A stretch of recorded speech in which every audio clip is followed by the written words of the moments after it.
Makes sense. What's the name again? SM Athletics. Trust me, if you want to look like a real company, not a flea market stand, this is the move. If you're serious about your brand, work with people who are serious about getting it right. SM Athletics.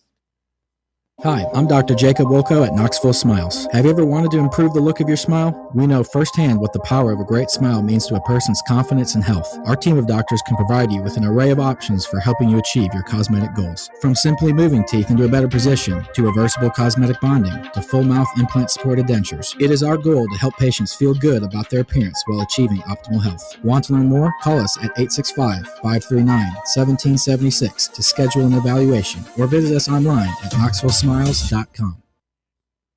You're listening to FM 105.7 and AM 1340, WKGN Knoxville, and W289CU Knoxville, Fan Run Radio. Barley's has live music on weekends, general team trivia on Wednesday nights at 8 p.m., and now live sports trivia courtesy of the Knoxville Trivia.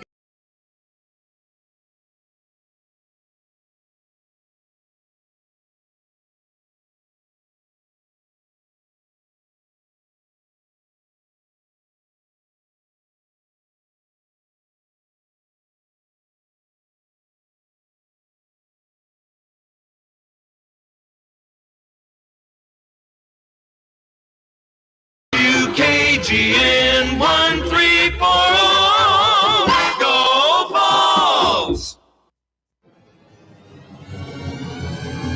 You're tuned in to East Tennessee's premier sports radio call-in show. This is The Drive.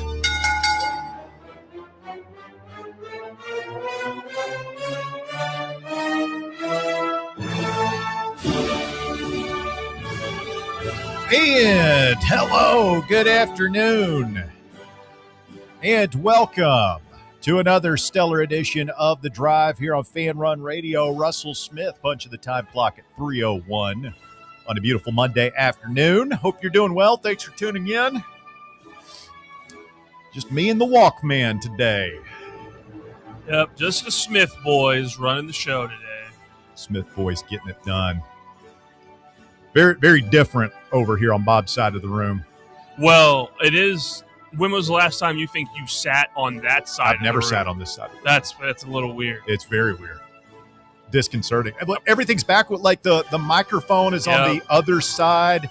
The power bar underneath the desk is on the other side. It's backwards. Just got to work in reverse today. Not that anybody cares. No. But it's nice to complain about. How you doing, Walkman? I'm doing good. Right? Good weekend? I'm doing good. I was thinking walking in today that I wish that we had a show of just you and me. Have we ever done a show just you and me? Well, I think we might have done one last summer and the dog days at one point, but I was wishing that, man, this would have been awesome like 2 weeks ago when the World Cup was going on and we didn't have fun. Bob or Bear here. And we could have just said, screw everybody, including the audience, and just geek out over soccer. Which we could still do for a shorter amount of time. Yeah. I mean, if we get really bored, we might have to work in some soccer talk. Hope not. We got a couple great ones lined up for you today. Yeah, man. We're going to talk a lot of football today. Davey Hudson is on the show today, and I want to talk to him about the Tennessee season, the future of the game. Christopher Gabriel coming up in hour number 3. I want to talk to him about everything, and it's going to be good, man. We got a lot to get to before we get too far into it. I want to do something that I should have done last week. I missed a couple of days, and I would like to dedicate today's show to our good friend Logan Quinton. My man LQ is having a rough summer. He has had like 3 now deaths in his family in a matter of weeks, like just in the past month or so. Mm. His stepmom was sick for a long time. She passed away. His father passed away last week. And then his grandmother has recently passed as well.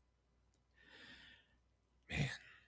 Yeah, I can't even imagine what that is like to go through. Just a really, really tough summer. Yeah, and it speaks to the kind of person that Logan is that, we had him on, have had him on a lot when he's been going Yeah. through all of this stuff, and he has always come in with a smile on his face, and it's been great to talk to every time. Yeah, the show is very therapeutic, and like I think listeners to Voluntary Reaction know that. Like when Tennessee loses, we come in here, we're all mad, we're sad, we're depressed, and by the end of it, you feel better. And I think Logan, and he kind of expressed that to me as texting him. It's like, hey man, the show has been an escape from life. So just a tough summer for our boy. We're hurting for our friend, and we ask that you lift him up in love and prayer here, because we love the Cookie Man, and we hope he's pulling through. Life, it's a tough life sometimes, and thoughts and prayers for Logan Quinton and his family. Very well said. Very well said. Speaking of our buddies, we got a couple coming on the show today. I mentioned Davey and CG coming up. We're going to talk some college football. We're going to get into it here today because I missed Thursday and Friday. And so it was the end of SEC Media Days. Yes. There, and I'm sure you guys talked about it a lot, but Tennessee picked to finish 8th by the media, which is, that's expected, kind of. Feels right for the way this offseason has been. I mean, that's about average. It's about where everything has been. So that wasn't a surprise, and I don't entirely disagree, if we're being honest. The All-SEC team, I thought, was interesting. So we landed 4. I don't have this in front of me, so I'll see if I can. It was David all on the third team. Yep. Bishop, David Sanders, Wendell Moy, and was it Carter? Yeah, it's Carter. They're all third teamers. Yep. So biggest omissions, no Amari Campbell. And the biggest one, no Braylon Staley. That was the big one to me. It's like Braylon Staley. I mean, what did he have? 1,000-yard season last year? Freshman of the year. SEC freshman of the year. No love for him. I actually love this stuff. And we'll have a balance on it. One of my questions for CG today is because he, more so than anybody else I know, is very much in tune to the Rodney Dangerfield. Like, oh my God, they're not talking about us enough on ESPN. Like, that is CG. Yeah. He's like, we are so disrespected here. And I think if you play it right, I mean, Braylon Staley should put a huge chip on his shoulder, right?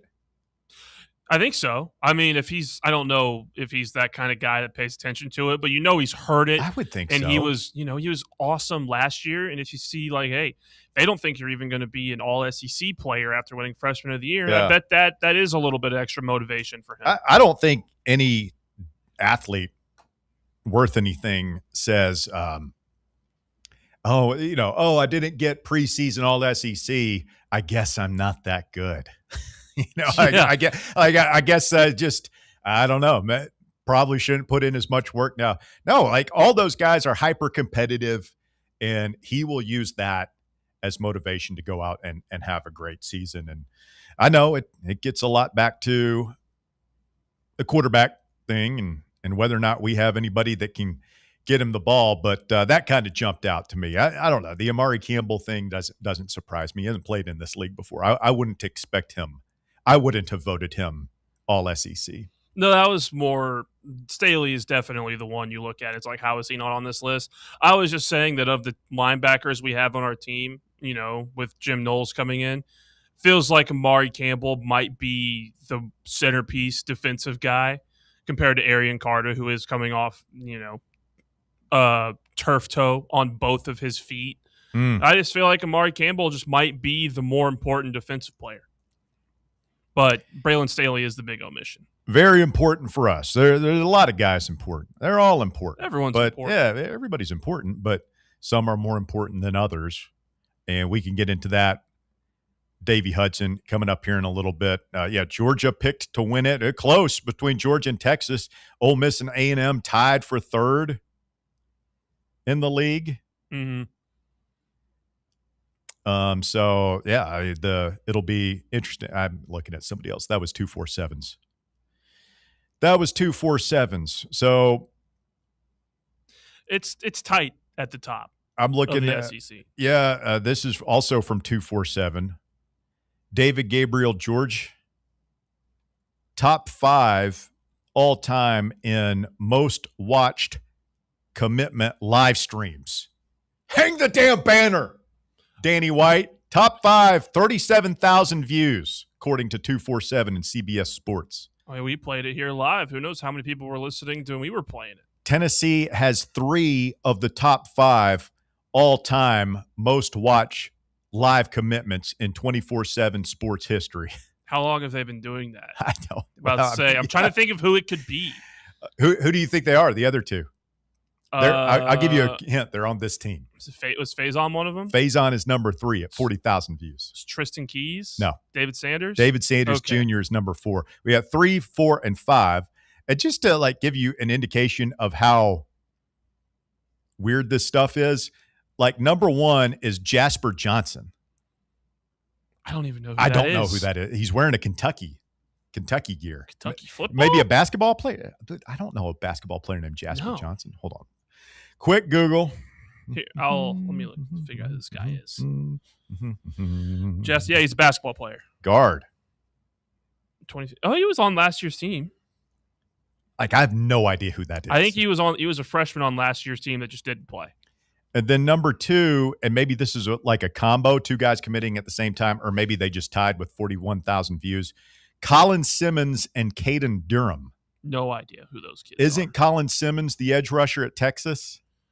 Yes, he is. He is at Texas. And who is the other guy? Caden Durham, excuse me. Caden Durham. He is an LSU player. Okay. He's a draft prospect for this upcoming year. He's a running back. I think he might be their running back, because Quan Lacey didn't leave Ole Miss. I'm trying to do my homework. I'm trying to You have the bone magazine up. yet? Oh, I've got all the magazines, bro. There we go. But I just haven't gotten too far into them. I was thumbing through them this weekend, because there's all these guys in this transient era of college athletics, which we live. All these guys, they move around. You don't know who is where.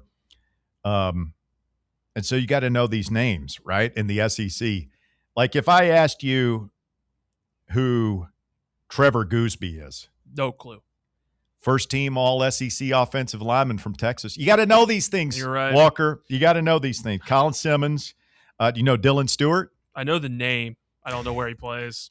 Defensive end, South Carolina. Okay. Yep. I mean, if you don't know this stuff, what chance would Bear have in this? I think Bob would know some of this stuff. I don't know if Bob. Is Bob into all the deep names this early? But Bob is nothing if not prepared. He is prepared. He is diligently prepared. Do you know who Rasheem Biles is? Nope. Another Texas guy, linebacker, first team all SEC. So yeah, I know Texas has all these really good players, and they're one of the best teams in the SEC. But I really only know Arch Manning and the Auburn wide receiver that transferred there. All right, much more well-known player, KJ Bolden. Oh, God, I don't know where he went to play. He's defensive back at Georgia. Okay, yes. I feel like he's been there forever. Yeah. He's a junior. I remember him playing against us last year. How about Ellis Robinson IV? Great name, but no. It's another Georgia defensive back. Yeah, I remember they all run together, the Georgia DBs. Well, he played as a true freshman last year, and we targeted him, and they targeted Redmond. I remember that was kind of a storyline during that game. I only remember Redmond getting targeted. It's probably this is first team all SEC, Walker. You got to be up on this stuff. I haven't gotten into the names yet. I haven't gotten the magazines. I mean, we're a month away, bro. What are you waiting for? No, you're right. It is a month away. When does training camp start? Next week. Oh God. Yeah, I gotta go Wednesday. Buy a magazine. I gotta go I need to do some flashcards on the SEC. Yeah, we're gonna have to coach you guys up. We can play. Hey, listen, I guarantee you those playbook kids, they know this stuff. You don't think Billy Playbook knows the two deep for every team in this conference? I know Billy Playbook knows probably the three deep rosters for everyone in the SEC and maybe the Big Ten too. All right, here's the name I know you know. I want to see if you know where he's at. Princewell Umanmielen. Oh, is this the kid that tried to go to LSU but got denied and is getting sued? He did go to LSU. He did go to LSU. Ole Miss last right. year. Yep. He went. He's on LSU this year. There was a lot of drama with that exit. I think he was getting sued by the collective or something. Mario Craver. Where is he playing? He's not on Auburn. He didn't go to Auburn, did he? A&M wide receiver. Yeah, okay. This is his second year there. That's right. Cam Coleman. Texas. Transferred from Auburn. There you go. And you know Ahmad Hardy, T1 Lacey. Yep. Arch Manning? Who's not familiar with him? What's that last name? I won't torture you with the second team all SEC guys. No, I wouldn't be. I think it would be a fun game to play when we get the gang back as we do a who's who. It's a very similar Who knows game. the most stuff? I think it'd be fun to just do the quarterbacks. See if everyone can name the quarterbacks. Do you believe Lane Kiffin last week saying that he is off social media? He said that his son bet him he couldn't do it, and he hasn't been on it. You know what? Said it's refreshing. I actually do believe that just because he said his son bet him he couldn't do it. Like that, like it's not for mental health reasons. It's not because he doesn't want to do it. It's because he's trying to prove to his son that he can do it. I actually do kind of believe it a little bit. This would be another fun, like, do you think if I bet Bear, like no Twitter, Facebook, like delete them all from his phone, and I had no idea how we would enforce this, like off hours. About to say, I don't think he could do it. I don't think he could do it if you just said for one show. No way. He's on Twitter constantly back here. He is the scrollingest dude I've ever met. I mean, I scroll back here too, but that's because I gotta keep up with stuff. You know, news is breaking constantly during 3 hours we're on here. SEC Media Days is over, and we will break it down for you here this afternoon. Davey Hudson of Outkick coming up. Josh Heupel, where are we at with this guy? I feel like we ask this question every few weeks. What are we going to do with this guy? What are we going to do? I mean, it's year 6. What are we going to do? What do we need to do to get this guy over the hump? We all want it to happen, or is this just sort of what it is? We'll talk with Davo when we continue the drive. Fan Run Radio, Monday afternoon edition of the show. Stay with us. We're back with more right after this. The Drive. Big Orange Country's home for sports. This is Fan Run Radio. What kind of day is it? It's a White Claw day. Grab a pack, grab your friends. Everything else in life can wait. Your friends shouldn't. Let's go. White Claw. Grab life by the claw. Please drink responsibly. Hard seltzer with flavors. White Claw Seltzer Works, Chicago, Illinois. We really need to get some branded stuff. Shirts, hats, promo items, something professional. I mean, we could just find a website and order a bunch of it ourselves. You could, but you're taking a big risk. You don't know the quality, the fit, the timeline. It's a roll of the dice. Yeah, I guess. But isn't that how everyone does it now? Not the ones who actually care about how their brand looks. Look, if we're putting our name on it, it needs to be done right. We need SM Athletics. SM Athletics? Yeah, they specialize in working with businesses like ours. Apparel, hats, promo gear, but real, customized stuff. They actually care if it turns out right. Probably a lot better than getting stuck with 100 t-shirts with crooked logos. Exactly. Plus, they'll walk you through everything. Sizing, colors, material, so it matches the image we're trying to build. Makes sense. What's the name again? SM Athletics. Trust me, if you want to look like a real company, not a flea market stand, this is the move. If you're serious about your brand, work with people who are serious about getting it right. SM Athletics. Are you ready for the start of a new season? Maybe looking for your team to go on a tournament run? Get game day ready with Crumble. Head on over to your nearest location and pick up 12 pre-selected cookies plus exclusive toppers. When you're looking for dessert options, there's no question about who you should call on. Our listeners already know. Last year, the Dubai chocolate was a home run, along with the brownie batter. Oreo crumb was another crowd favorite. What new flavor will set the standard this season? If you're in the Knoxville area, there are 3 locations ready to serve you: Clinton Highway, Parkside Drive, and Maryville. Download the Crumble app to build your best lineup and vote on the best combos. You can even put your bid in to request a new flavor. Order in the app and slide on over to your nearest location. Tell them Fan Run sent you, and as always, it's for the fans, by the fans. Don't miss the cookies. Welcome to Axle Logistics, where excellence isn't just a goal, it's an energy. As a leading third-party logistics company, Axle is powered by an award-winning culture built on a work hard, play hard mentality. Here, the drive for success is contagious and hard work never goes unnoticed. Whether you're just starting out or looking to level up, Axle Logistics is the place to launch your career. Join us and take your ambition to the stars. To learn more, visit axlelogistics.com. Life insurance.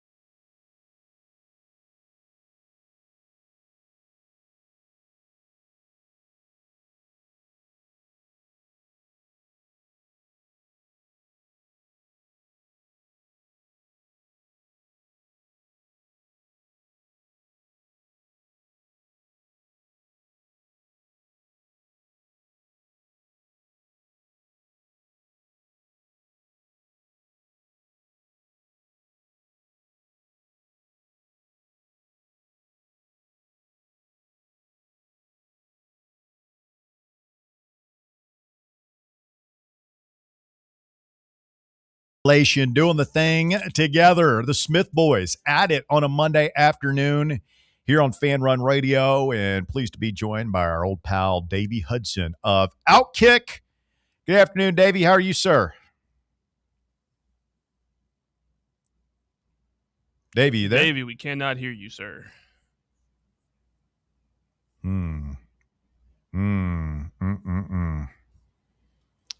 can't blame this on Bear. No, we can't. All right, we will try to reconnect with Davey. It is.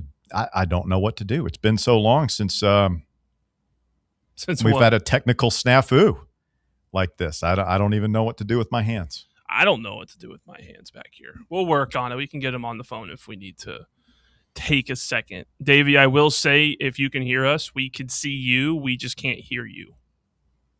He's waving. So he can hear us. I feel like it's something. No offense, Walker. I feel like it's. I mean, you got a lot on your plate over there. I don't think it's on my end. I'll be honest. I have him on knobs and I have him unmuted. I have him turned on. It's good on the board. We can figure. What about now, guys? You got me. Hey! Did you have to jiggle the handle? I guess so. New studio, still working out a few things, but the crew back here, they're doing their due diligence, making sure that we get everything straightened out. Oh, I got to pull up the video now to see. I want to check out this studio, see what the buzz is about. It looks good. Oh, wow. Yeah, that does look good. You got the lighting in the background and everything. Today, aren't you? Yeah, man, that's good. That's good stuff. All right, now that we've wasted a minute and a half here trying to finagle Davey onto the air, Davey, any major takeaways from SEC Media Days last week, as we are just about 5 weeks or so away from kickoff? Guys, it really, I mean, we've talked about this for years now, but SEC Media Days has jumped the shark. Like, what did we learn, right? Like, the biggest moment didn't actually happen at Media Days. It happened with Alabama's NIL NIL content director soliciting prostitution. That was the biggest takeaway from last week, and that he's only paying for $100, which goes to show you they might be hurting for funds over there. But as it related to the SEC Media Days itself, I mean, listen, you can't name a coach that isn't at a new stop where we learned something new. You know, I mean, we know Heupel's not going to say anything. You look at these other coaches, they just go through the typical, we're just going to put out the normal talking points. I did think there was some refreshing comments from some of the newer coaches. Listen, I'm not sitting here saying Kentucky's going to be successful under Will Stein. I like that mentality he had of saying, you know what, we're going to be successful because of me. That's a little bit of a Kurt Signetti approach where you're taking over a program that has zero historical success. And you're like, we got to change things up a little bit here. So I like that. I thought Pete Golding, even though he did get to coach in the playoffs last year, it was something where he was very forthcoming and just talking about this is the way in which college athletics works now whenever it came to the tampering comments. So the newer coaches gave us something, but it was just the same old for the coaches that have been in this league for a while. Agreed. Were you surprised that Heupel went with the "I hope they have the mustard and golf balls" line? I like that he's at least showing a sense of humor. I mean, I know you saw a couple of people clutch their pearls being like, oh, I can't believe he's inciting violence. Guys, it's a joke. You go back to the last time that Ole Miss under Lane Kiffin came into Neyland Stadium. We saw what happened. So I like that he was at least playing into that a little bit. That's typically that's something you would see Kiffin do. Now, granted, Kiffin had a different approach for his entire media day's appearance where he's basically just talking about how we're all going to die. So, all right, that's Lane. Do you believe he's not on social media anymore? So he is having some sort of existential thing as he goes into his first year at LSU. I mean, that's the only way you can think of it because, and again, it's not like it was, oh gosh, who was it? It might have been Lane. Who was it who they couldn't use social media as part of their contract? Was that Lane whenever he initially got to Ole Miss? Or Hugh Freeze, right? At Auburn, yeah. So it's not like LSU's put that into the fine print, but I don't know if he's just trying to make sure he doesn't give too much bulletin board material, even though that's not the Kiffin way. If you want Lane Kiffin, you get all of Lane Kiffin. It's not I'm going to pick and choose this part here or there. So it's interesting watching that guy behind the mic. Yeah, I think it's funny, these situations where the old Seinfeld analogy of who's got hand. Like when Hugh Freeze went to Auburn, he was so desperate to get back in it was a match of desperation. They were desperate enough to hire him, and he was so desperate that he would do anything to get back in there. So they could tell Hugh Freeze, look, as part of this deal, you can't be on social media at all. We're going to babysit you, that kind of thing. But, Kiffin could have stayed where he was. He could have gone to Florida. He could have done other things. So LSU, oh, yeah, you want to come here? You could be on social media. You can bring back Ed Ogeron. You could do whatever you want. And we'll see if it works out for him. I am a little bit skeptical as to whether or not he's actually off social media. I think he's got the burner. I think he's hiding in the bathroom. Yeah, just scrolling. It's like crack. He's just putting it in his veins, man. He's having withdrawals in those meetings. Oh, I gotta doom scroll. I gotta tweet. I gotta do something. So yeah, I think now I don't know what it is. That would be the investigative journalism scoop of the century right there. If you could be the one to uncover Lane Kiffin's burner account, because it's out there. It is. And I mean, like you said, Russ, that's him chasing the dragon right there. Yes. Davey Hudson of Outkick with us this afternoon. Davey, should college football have preseason games? And I know you're a big proponent of transitioning to a more professional model. Everybody says, well, if you don't have the games against Kennesaw State and Furman, that's how those programs pay their bills. And I'm like, okay, but I don't want to have to watch it. Can we just play that game in preseason and then you still make a little money? You can still show it on TV. People will go, people will watch. But why should those games count when we're deciding to, trying to decide who's national champion? Yeah, I wouldn't go as far as to say that college football should adopt preseason games. Now, I have been a big proponent for a long time of that spring game being where you go out and you get one of those like Kennesaw State type teams to come in and play. Because, I mean, after last year, we had the move to where there's only that one transfer portal period now. Used to, you would have one at the end of spring. But with that portal period only opening, in the winter, it's like you're going to have your roster at that point. So might as well have something come in late spring, even move it back a little bit, like right towards the end of, I would even say towards the end of the semester before you go into the summer. But I would not add a preseason period to college football. Now, again, Russ, you know where I'm at whenever it relates to just making sure like Power 4 schools should only be playing Power 4 schools. I know a lot of people disagree with that. But in terms of just, I mean, you get 12 games of that right there. I don't think people are going to be clamoring for, oh, we need a preseason game to kick us off for the season.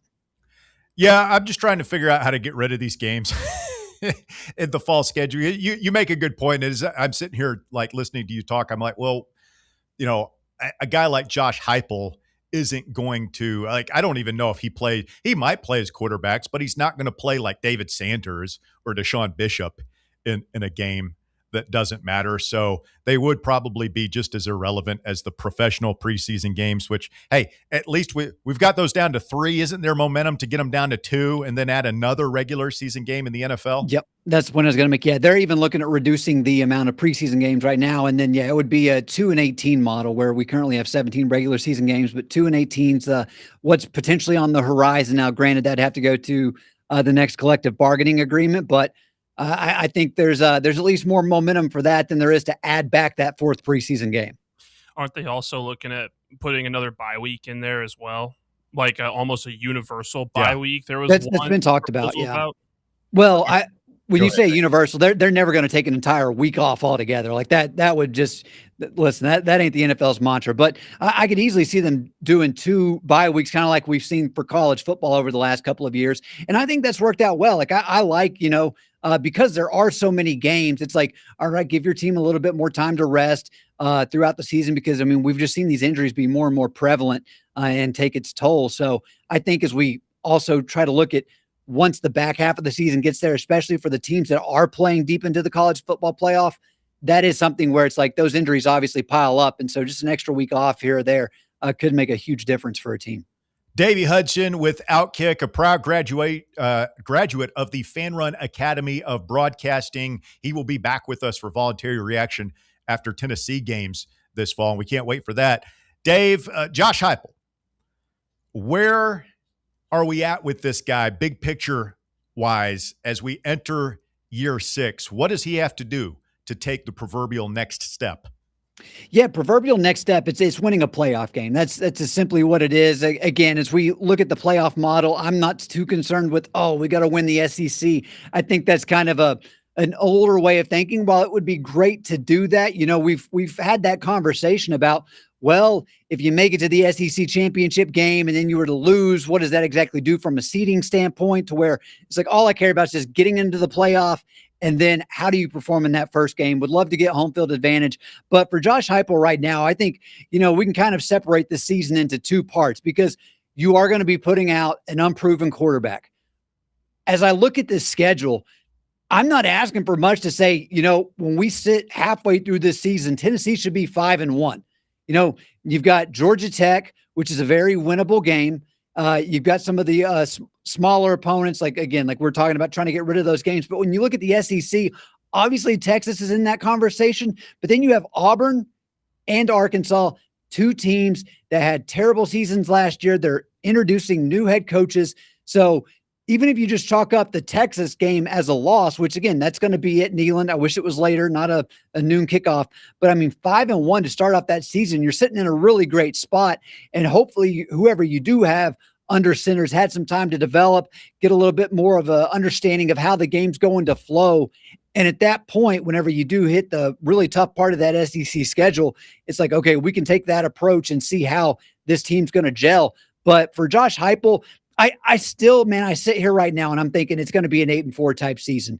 And I just hope the fans aren't like extremely disappointed in that. And if you are, I wouldn't necessarily say your problems now. It's the problems with the roster construction going back to this past portal period and not bringing in a proven signal caller, because we continue to see going out, getting guys that have played quarterback at a high level for many years is one of your biggest key indicators for success, especially in college football nowadays. So listen, I think it'll be Faison. I'm excited to see him, but if he can come out and prove like this kid's got potential, give another year, you can build around him. That's whenever it's like, all right, that conversation next year is Tennessee is a for sure college football playoff type team. Does David Gabriel George's commitment, does that move the needle for you as a fan going into the season? I think it does. I mean, the conversation's always been, okay, well, Josh Heupel's able to get a lot of great quality production from his running backs, but he's never just had a stud running back. Well, now you've got one of the best running backs in the class, a guy that, people are already talking about. He's going to get drafted and insert this draft here, 2029, what have you. So you put in a 5-star to come play in this backfield where I'm imagining he's going to be able to be a committee with Deshaun Bishop, who, had a great season last year. But that two-headed attack, I think that signals a lot. And again, with like Faison Brandon year 2, if they're having to focus so much more on the run, we know that Josh Heupel is going to be able to scheme things open in the pass game. And so it just makes that offense even more efficient for, an offense we've seen be perennial top 10 throughout all of Josh Heupel's years. Yeah, I'm with you on the DGG Deshaun Bishop two-headed monster. I see a lot of people just assuming that Bishop is going to go pro, that DGG is going to be RB1, and he might be.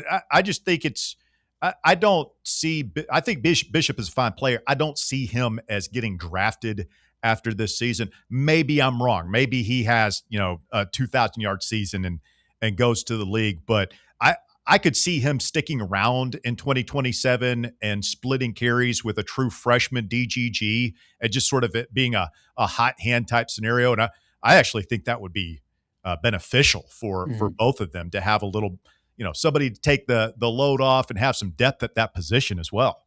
Yeah. And the other thing with, Bishop, while one, I did think he had a great answer at SEC Media Days whenever it came to him just talking about his faith and bestowing that upon his teammates. He was by no means a heavily touted prospect coming out of Carnes. And I do think we continue to have the conversation about Josh Heupel's offense and what that means at the next level. And I think with, Bishop not being a highly touted recruit, being in this offense where we've seen running backs continue to have success, I don't think there's going to be a huge, even if he has a stud season where it's NFL teams are going to be lining up to go ahead and get this guy, to where it's probably more advantageous for him to come back and make a good amount of money from an NIL standpoint. Because listen, we've not seen that running back or wide receiver for that matter under Josh Heupel actually break through at the next level. It's just not happened yet. And I think that, again, I'm not concerned with that in terms of what that translates to as far as wins for Tennessee. But I do think that does have an impact on guys making that decision of whether it's all right, do I test the NFL draft waters or do I come back and play for another season, especially whenever it's I know I'm going to have playing time. Davey, I know I'm a little bit older than you, maybe quite a bit older, for being honest. What is your lifetime Tennessee running back tandem? Or I'll give you 3. You can choose 3 running backs that you've seen play at Tennessee to build your ultimate Vol backfield. Yeah, so the first running back that really stands out for me would have been Travis Stevens. And again, I guess I have to put, he was electric. You didn't get a ton out of him as far as his time here. Alvin Kamara would also be on that list.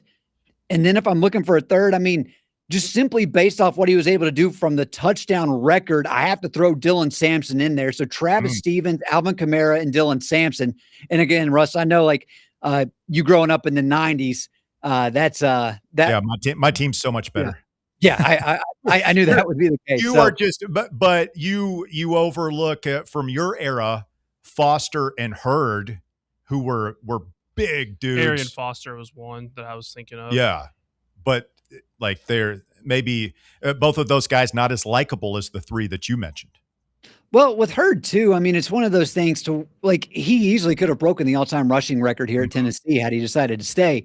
But right now I don't listen. Arian Foster was a great running back, but I feel like he was another guy where there was more of an impact once he got to the NFL level and what he was able to do with the Texans. Not discounting that he wasn't a good running back here, but whenever I go back, I look at the rushing records, stuff of that nature. I feel like the 3 guys I mentioned, for whatever reason, and maybe with Travis Stevens, I'm just holding on to that 2004 Florida game, but yeah, I just think Alvin, you got a little bit of variety in those 3 backs right there. Yeah, see, for mine, obviously going to go with Jamal Lewis. And then, I want to put Chuck Webb on that list, but part of me just thinks that we mythologize him because of the way his career ended. This dude was unstoppable for a year and a half, like 1989 into 1990, and then shredded his knee in a meaningless game against Pacific on the artificial turf, walked off the field, and like nobody ever saw him again. I mean, he was just and who knows, like today with modern technology, they probably would have repaired his knee better. But, and then I would probably, Charlie Garner, who played for, this dude was so good. He came in and put Aaron Hayden and James Littleman Stewart both on the bench and then played for 10 years in the NFL. And, probably Kamara after that. Pretty good trio right there. We've had some good running backs, man. Hopefully DGG can etch his name into Tennessee running back lore. Davey, always good breaking it down with you. Anything else on your mind, Tennessee sports-wise or other, as we head into what, probably the last real dead week of the quote-unquote off-season for us college football junkies? You mentioned Chuck Webb shredding his knee. It made me think, I don't know if you saw this last night, Russ, but if we go back to when we had the Morgan Wallen concert at Neyland, and then we had multiple guys tear their ACL the next game after they had to replace the field. What did you think of Morgan representing a Charles Woodson jersey when he was playing at the Big House? Well, here's the thing, man. Like how nuclear do you want me to go here, Davey? Because I could piss a lot of people off. I mean, I think Morgan Wallen's music is straight trash. And if you're a true Vols fan, you're not doing that. There's a lot of Michigan jerseys you can get by with, but you can't get by with the one guy that basically just snubbed the greatest player in college football history of a Heisman. You just can't do that. Are you trolling me right now? Because I'm not trolling you, Russ. Like it's infuriating because if Morgan wants to come out here and say he's a diehard Vols fan and then pull that move, those two things can't be true. You got to have one or the other. I'm not going to blow a gasket. I'm not getting Maryville mad here in the first hour, Davey. I'm not doing it. I'm a professional. It's just me and Walker in here. If I blow my voice out screaming like there's nobody to carry on the show, it'll just be 2.5 hours of Walker, which might not be bad. But here's the thing. The whole country music thing, whether it's this guy, Kenny Chesney, who put on the Florida helmet at one of his shows, it's not art. Okay. Country music, like it's pop music. It's not artistic, right? It's just business. It's just a money printing mechanism. And so, he's in Ann Arbor. He's going to play to that crowd. He would put on an Alabama hat. Like he probably is a Tennessee fan. He's not a diehard like us. He's not a hardcore. He's a casual Tennessee fan who cares more about making money than any particular allegiance to a school. So that's all that is. Yeah, well, I mean, I would even say too, it's one of those things to where if I'm in that position, listen, as far as gear itself, the logo of the other school, I'm fine with that. Like I'm cool with that, but it's just understanding the history of that particular jersey. You think he should have worn like Tom Brady or something? If he would have done that, like I'm not going to complain. Like I get you got to play to the audience that you're there, but it's like when you look at the history, Woodson's the one jersey you can't do. But that and probably Tim Tebow, you can't wear the Woodson jersey. Oh, well, Chesney, did Chesney not wear a Tebow jersey? He probably did. But I mean, like he gave up a long time ago as far as just like, oh no, I'm just a Tennessee guy. Remember when Tebow came here to work out and he was like in Vols gear? Do you remember that? It was like SEC Nation was here or something, and he went over to the facility and worked out. Oh, yeah. What year? It was like within 10 years. I don't remember this at all. I'm pretty sure that happened. Inky Johnson, when he goes and delivers his speech, like he's turned that into a little industry for himself, and he's probably getting set to go out on the road right now and hit up all these schools and give his excellent motivational speech. But he always wears the polo shirt of the team he's at. Like he wore Florida gear, and he's probably worn Alabama gear. But I feel like that that's a business venture that he's taken on. You do what you got to do. I don't hold it against him. So just to answer your question, I wasn't surprised.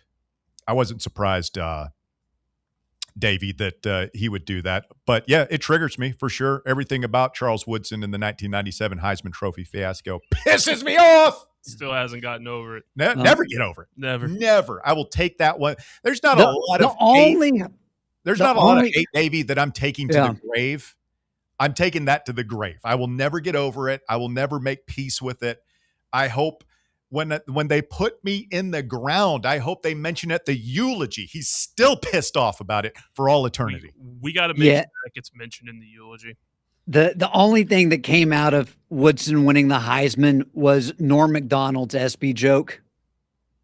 That's something they can never take away from you unless you murder your wife and a waiter. And, of course, all bets are off. GBO Kyle Beach 865 on the YouTube chat says, Morgan Wallen is dead to me. I'll never listen to another one of his songs. Darn. It's tough. JF Frady 1170 says, at least he wasn't wearing a Manning jersey when he threw the chair off the roof there on Broadway. Yeah, that would have been a tougher look. Got Peyton right behind my right shoulder. It's true. I do see it. Music City Sam's calling him Morgan Fallen. He's fallen. Yikes. All right, Dave, appreciate you, my friend. The countdown is on. Can't wait to break it down. Hopefully, a lot of Keg of Glory editions of Voluntary Reaction coming up this fall. 1 month away, boys. I'm super excited for it. And as always, appreciate you having me on. Thanks, Dave. Davey Hudson. We got to work on our background game here, Walker. His looks so much better than mine. Well, we got different situations. He's got lighting. Going on. He's got the brick wall thing. He's got the barrel, a couple of bobbleheads. It's looking good. I feel like we could do a little better. Is it time to redo the background?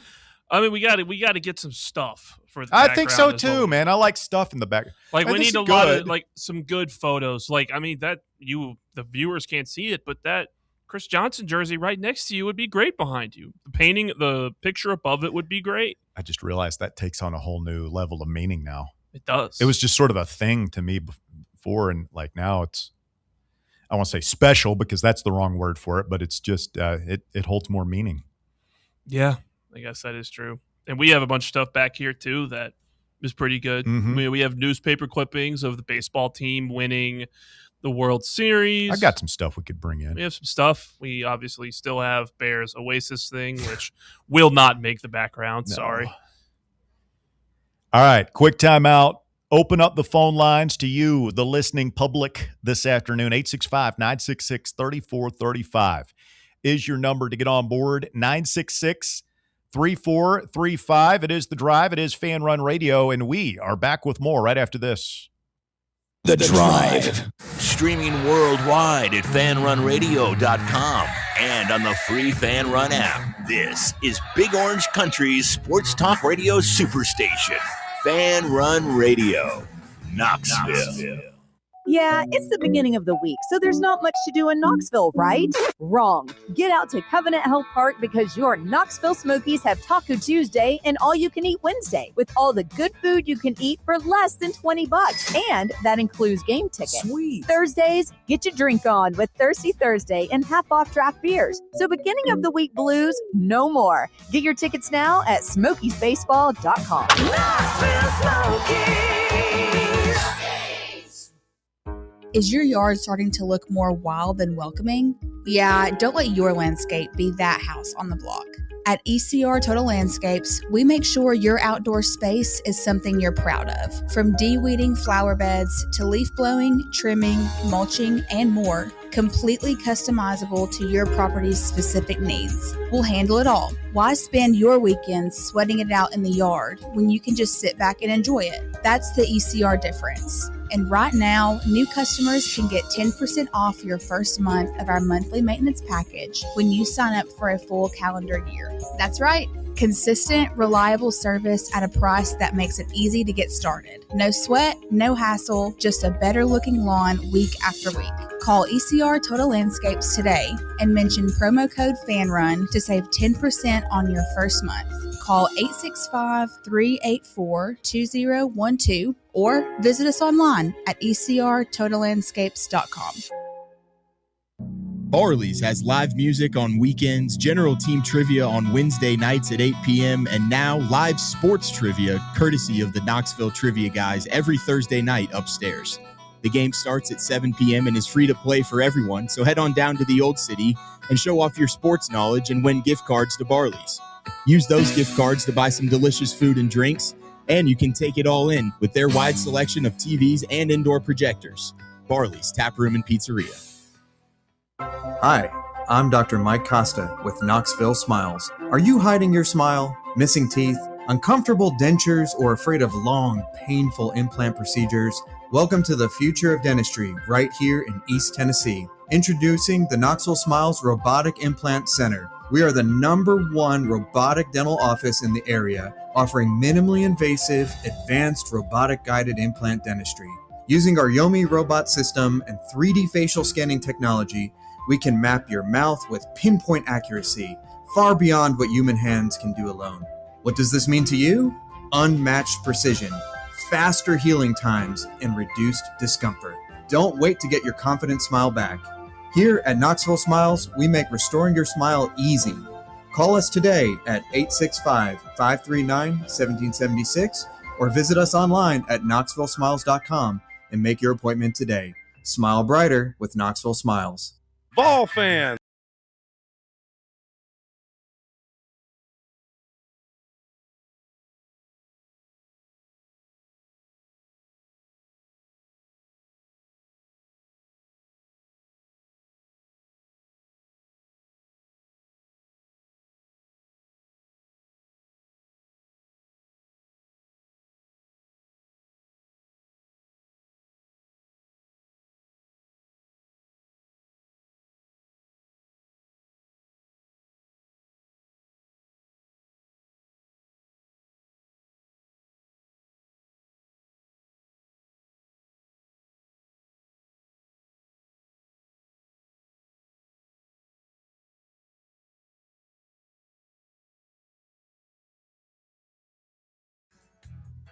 I didn't see this. You haven't seen it? No, I haven't seen it, but I mean, I can picture it.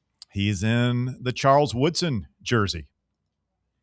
I wonder if that's a situation where, you know, he's got people in How old is backstage. he? Is he your age? No, he's older. He's in his 30s. Do you think he is? Because, man, I'm telling you, Walker, you want to say, if I'm ranking the incidents in my lifetime as a Tennessee fan that I can remember, which goes back to the late 80s, like the incidents that made us the most mad collectively as a fan base, it's probably Schiano Sunday #1. But that 97 Heisman Trophy fiasco is probably a close second, and it might be #1. If I don't know. I mean, it's I can only speak to Schiano Sunday and remembering the stories about that. Because it was a slow moving train wreck. You saw it coming. Obviously, there was no internet in 1997, but I mean, it was a given coming into the season. You know, Peyton Manning was hands down the Heisman Trophy frontrunner, and the Heisman Trophy lost. This is not just Tennessee fan sour grapes. It's still a big deal. It used to be the deal. It used to be one of the most prestigious individual awards in sports. It was huge who won the Heisman Trophy. I don't think it's that big a deal anymore. But in 1997, it was still huge. And Peyton was the undeniable consensus Heisman favorite coming into the season. And then he had a spectacular year. I mean, he did all the things. Tennessee was, I think, 10-1 that year. I think it was 11 games. What year was that? 97. We lost at Florida. We won the SEC championship. I mean, Peyton he did everything you have to do, man. He was maybe had a subpar game against Vanderbilt in the season finale. But at that time, there was not the SEC dominance that we've seen the better part of the last 25 years. There was very much a debate amongst what is the best league in the country, SEC or Big Ten. And SEC people felt very strongly about it. Big Ten didn't. And the Big Ten at that time had the TV deal on ABC, which I don't think they had acquired ESPN at that time. but there was a northern media bias that was very prevalent at that time. And the South, the SEC, and it was looked down upon to a degree. And again, like there was not the level of, it was a legitimate debate. Like the Big Ten was winning just as much, if not more, championships at that time than the SEC. And so the feeling was it's the northern media trying to start a narrative. Again, no internet. Nobody, the media, particularly television, has an outsized gatekeeper influence at this time. And there was a feeling that, hey, the ESPN guys, the ABC guys, they're starting a narrative here to draw more viewers to their Ohio State-Michigan game. And Woodson is a great player, there's no doubt about it. But Peyton Manning was the best football player, college football player that year by far. And it was an absolute travesty what they did to him. One of the worst robberies in MVP voting. And, I don't know if there's been one that bad since. Genuinely. And I can't imagine what it was like back then when that was going on. And people knew it. Well, people knew it. People knew what was happening. They knew that Peyton was getting it. They knew, and they let it happen. It was a Montreal screw job, man. It was like, hey, we're just going to screw this guy over because we're tired of looking at him. He had been, 4-year player, squeaky clean image, and we want to do something else. Hey, let's give it to a defensive player. It was so contrived. And man, you talk about redneck mad. Yeah. People were so mad here. Trying to think, is that the beginning of the media and college football world is out to get us that we still have today? It was the first time I encountered it. And I remember Mike Keith, who had, he was hosted a show here at the time, and he had some guy on, Heisman voter, who had voted for Woodson. And, Mike just tore him apart. It's great radio. That's good stuff. Great radio. Good stuff. I'd pay to listen to that again. Quick timeout. Hour number 2 of The Drive coming up. It's Fan Run Radio. Stay with us.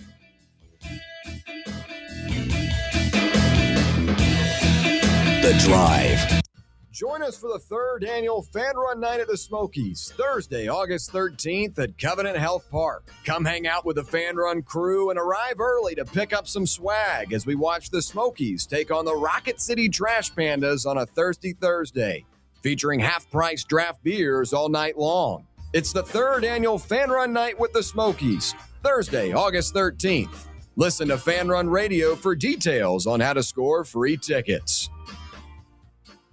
In a world filled with deadlines and screens, sometimes we forget the simple joys of life, days filled with special moments.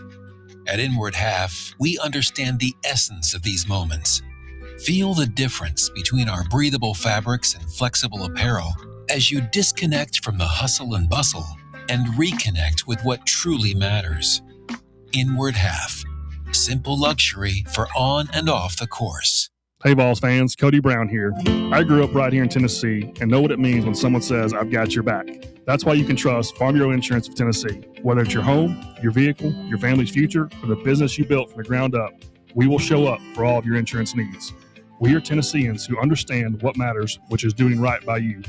Insurance is not all about just paperwork and policies, but it's about the people we insure every day. So if you want insurance that hits home, give me a call at 865-992-3871. Go Vols. Citizens National Bank. Life is more fun with a Good Life account, offering extra benefits, including bank travel. Experience the trip of a lifetime to Ireland. Explore rolling green hills, historic castles, and charming villages across the Emerald Isle. Get in on the fun. Call 865-429-7935 today. Citizens National Bank.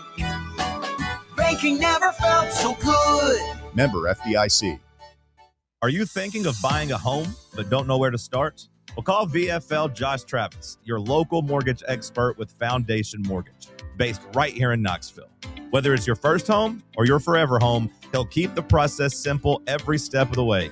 To get started, visit mortgagebrokerjosh.com or call 423-312-9777 today.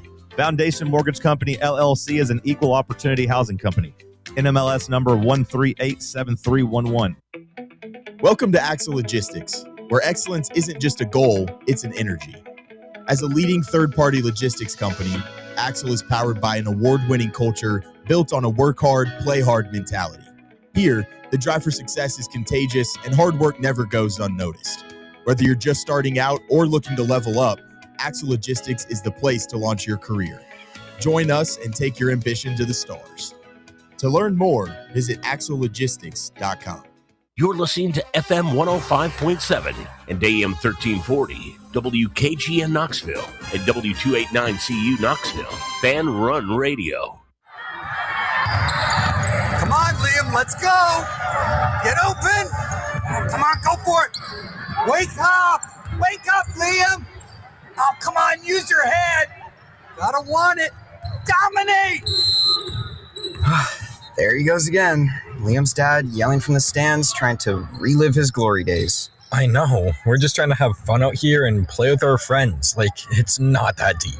He seriously needs to get a grip. Does he really think he's helping Liam play better? I feel bad for Liam. I know he's embarrassed his dad ruins every game like this. I mean, I would be too.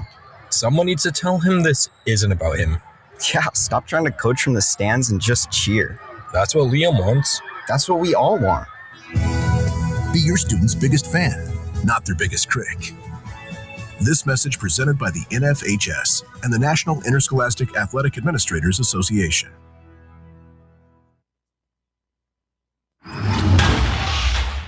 It's time for the Drive Stop 4 at 4.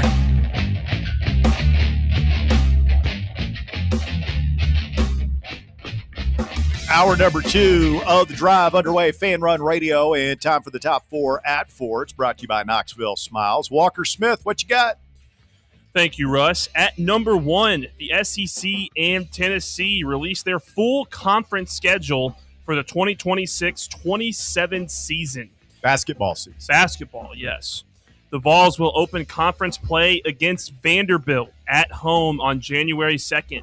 The best games include Arkansas coming to Knoxville on January 16th, followed by playing at Kentucky. Florida at home comes on January 30th, playing against Kentucky at home on February 13th, and going to Texas on February 27th. So I found this, Ben McKee's Twitter. A couple of former Vols. I mean, this is just what we do now in college sports. We see some familiar names this year. Jalen Carey, we play him twice. In January, Missouri comes here, and then we go there in February.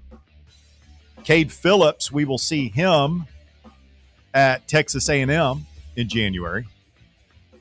And then February 27th, we will travel to Texas to take on Amari Evans and the Longhorns. I keep forgetting Me he's too. on that team. Like, I know whenever I think of Missouri, I think Jalen Carey. I'll think of Michigan. I'll think J.P. Estrella. I just forget Amari Evans stayed in the conference.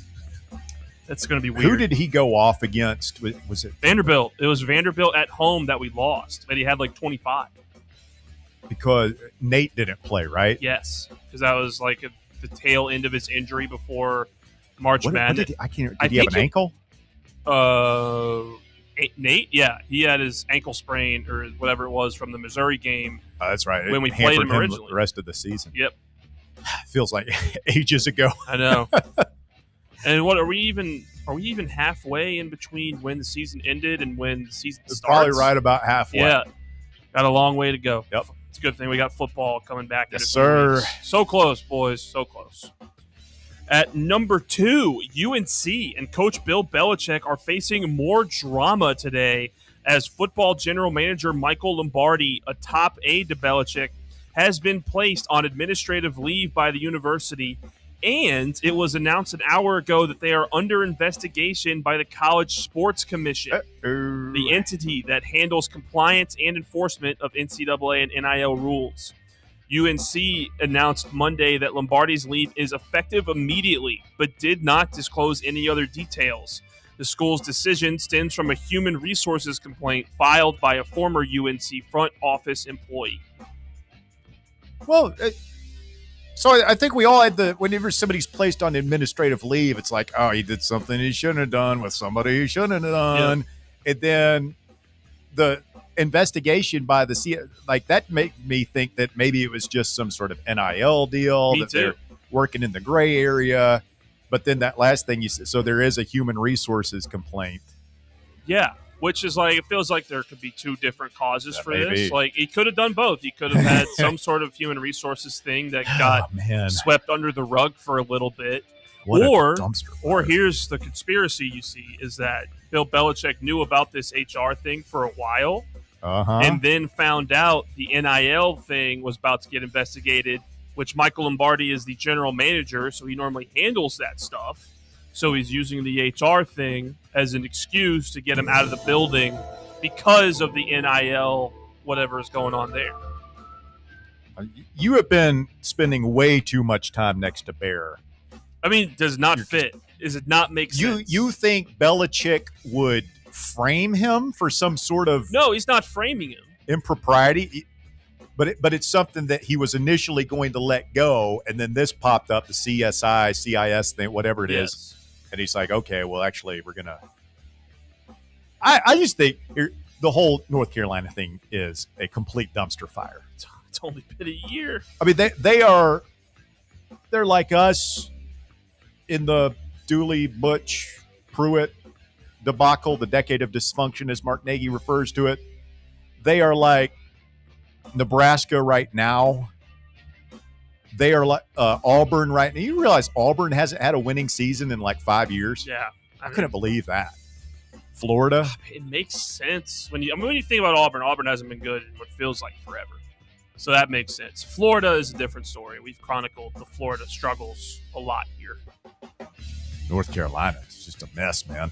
I mean, and they were looking on the up and up a little bit. Like, they had been a quiet offseason. Belichick comes out and says they got a lot of talent. Is there potential there? I feel like we've been talking about North Carolina as a sleeping giant all my life. They did have a little perk up. Like, Matt Brown had a little success there. And then Butch Davis had some success there. But even those quote-unquote successes, they were never even in the realm of challenging for a title. No, they weren't challenging Clemson at all during that run. They weren't challenging the Miamis or the four states. It's tough. It's a tough scene over there in UNC. Hate to see it. They opened the season in the Dublin game against TCU this year. They'll be like the first college football game. I mean, I wouldn't be surprised to see TCU roast them. They did it last year. Sonny Dykes. I was like, wasn't it like Monday Night Football, but college in week 0 when they had it like prime time? They had ESPN there, and TCU just took them to the woodshed. Got smoked on their home field. One of the worst primetime losses I've rolled seen up and smoked like a Philly blunt. It was bad. It was a bad first game. Haven't really recovered. At number 3, Michigan Athletic Director Ward Manuel will be paid a lump sum of $7.14 million as a part of his separation agreement with the university. The school announced last week that it would buy out the remaining 3 years of Manuel's contract, and he will step down at the end of this year. It was a $7 million golden parachute for Ward Manuel. You can do a lot with $7 million, despite what some people say. See, and he's kind of being pushed out. But slowly, because they're letting him work till the end of the year. Yeah, he's not being pushed out. He's being ushered out. They're holding him by the, all right, time for you to go. Gently. It's the cops putting the hand on the top of the head as they get in the police car. Yeah.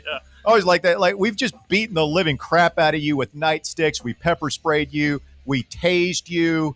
Busted your dome up on the ground and everything. Put the cuffs on you. And now we're throwing you in the back of the car. But watch your head. Don't bump your noggin on the way in. I was thinking more along the lines of Ward Manuel as like a kid trying to stay up an extra, like to stay up and watch a movie or something. And his parents were like, okay, we'll give you 1 more hour, but you got to go to bed after this. We can't have you stay up this much longer. It's bad. It's bad for us. $7 million. It's a lot of money. I mean, who knows he doesn't need another job, despite what some people believe. All right. He'd be fine. Thank you, Walker. Top 4 at 4, brought to you by Knoxville Smiles, online, knoxvillesmiles.com. Been a while since you've been to the dentist. Need to fix that. Get in there, get those teeth cleaned. You got anything else going on, they can take care of all of it for you at Knoxville Smiles. knoxvillesmiles.com. Call 865-539-1776. Smile brighter with Knoxville Smiles. I'm Russell Smith. He's Walker Smith, no relation. Bear and Bob, like I take a rare 2 days off. Just 2 days is all I wanted. Get out, a little 4-day weekend for Russ as soon as I get back. Like Bob hasn't taken a day off in like a week and a half. He's overworked. He's got to go. It's been 9 straight days of shows for Bob. He's like, I need a week. I need some me time. I need to decompress. Bear is doing whatever Bear's doing. Bear will be back tomorrow. He's not taking a long time. The reason people used to laugh at me, I remember back at the old bomb shelter, like I was the trendsetter in getting like a 4-man crew together for the show. I remember Reed and Cody, like they used to like, oh, how many people do you need to fill 3 hours? Like it's a long show. First of all, it's a long show. Yes. I need as many people as I can. I'm gonna look for warm bodies. If we could fit 5 people in here, we would. Yeah, there's like a bunch of other things to do now. We're doing videos, we're doing podcasts. It's not just one guy to run the board and answer the phones. We got a lot of moving parts now. Everybody has of course, they're not making fun of your boy now, are they? No, they're not. Are they, Walker? No, they're not. But another part of it was so we can take days off. I go, okay, there's 3 people there to do the show. We have plenty. Communication is their strong suit, right? Yes. Wrong. No. So we'll just tell people ahead of time, you want to take a week off? That's fine. Take a week off. With the other 3 will handle it. And like we have more days where it's just 2 of us on a 4-man crew than any. I don't get it. It's July. I don't get it. What are you going to do? It'll be all systems go in about a week. I mean, I'm sure Bear might go to California again in the middle of one of the biggest SEC games we have all year, but that's besides the point. Bear will flake out. Bob will come back. He's at the beach for a week. He's going to come back next week. Is there any doubt Baskerville takes multiple days off between the time he gets back next week and kickoff of the season, September 5th? I think he's got a couple Fridays or a couple Mondays in there. He'll sneak in before we get going. He has the Wallace Award, the Crest Cup on lockdown. And people tried to pin the Wallace Award on me back in May when I took my vacations, but no. You're running a close second, my friend. Let's get not going to be. Let's get Dr. Vol in here. He's been hanging forever. Good afternoon, Dr. You're on the drive. It's Fan Run Radio. There's no damn loyalty anymore. I know. I would say it's this generation, but Bear and Bob are older than me. Yeah, I mean, it started back with Benedict Arnold, one of Bear's heroes. I mean, freaking Morgan Wallen, man, I was at the Friday night concert, and he came out just normal clothes. I was like, okay, so he's not going to do the whole cucking for Michigan thing.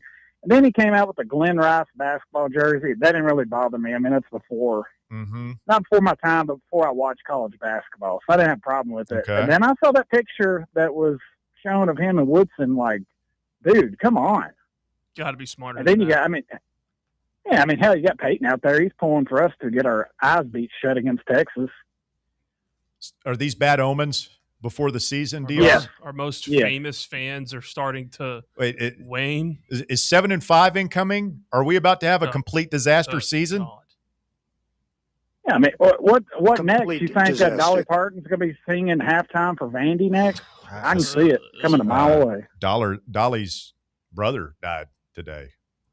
Oh, really? Or over the weekend, yep. Rest in peace. Another sign. Yeah, see, that's the boat burning clouds. and the band member falling out. I hurt myself today. You know, a wise man once said, "You're either a Vol or you're not." Of course, shortly after he left, he left. So Who said that again? Tony Vitello. Oh, that's he did say, yeah. Well, that sucked too when he left. There was a lot of LSU fans and Arkansas fans posting that clip. You knew that would come back to bite you. Well, DR, I mean, you've just been an uplifting ray of sunshine today. I'm in a pissy mood, Russ. You want to talk to me about the time my dog died when I was 10? You want to go over that? I would. If you want to, I mean, I'll tell you about the time my dad ran over my kitten named Booger, had a little mole under its nose, and ran it over. I didn't have that cat a week, and it was dead. Awful. It's tough. Tough break for Booger. Jeez. Let that be a lesson that life is fleeting and full of disappointment. So I'm looking forward to the Music City Bowl championship. You have a good day, guys. We struggled to win those games recently. Wow. I thought we had a great conversation with Davey in hour one, a little bit of positives there, and then all it takes is Morgan Wallen wearing a Charles Woodson jersey for it to just get depressing over here. You know, DR's right, Walker. You're a young man. You still think life holds a lot in store for you, a lot of joy. It's really none of that. I mean, you go to work for 20, 30, 40, 50 years, whatever sometimes. And what do you get at the end? A boot out the door, a little bit of Social Security, a couple of kids who don't call. Sounds like and your football team may or may not win another national championship in your lifetime. You don't know. They've never won one in mine. What's the point? I say that a lot watching sports. What's the point of any of it? Why do I watch this game? Not getting up in the morning. I mean, why was I up at 11 a.m. with a blood pressure of 130 watching Purdue beat us a few years ago when we had Dalton Connect? That game was on at like 11 a.m. my time in Arizona, and I was depressed for the rest of the day. Sports suck. What is the LSU game this year is the game that holds the most potential for devastation, right? Just having Lane Kiffin win. Losing to Alabama would suck. Yeah, we've been there before. Losing to Texas, whatever. They're predicted a top 5 team. Like I could see that happening. Losing at South Carolina, seen that one before. Lane Kiffin celebrating in his locker room, posting videos about it online, making wisecracks to the press afterwards. That's the one that really has the potential to waylay me, have me questioning voluntary action, any of it. You got to win that game, man. That's the game I want to win the most this year. LSU. I haven't thought about which one I want to win the most because for me, it always is Alabama. It's always been Alabama and Florida.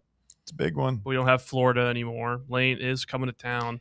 Yeah, I mean, go figure too. Like Florida comes off the schedule when we finally we fixed that. We're not really scared of him anymore, and they kind of suck.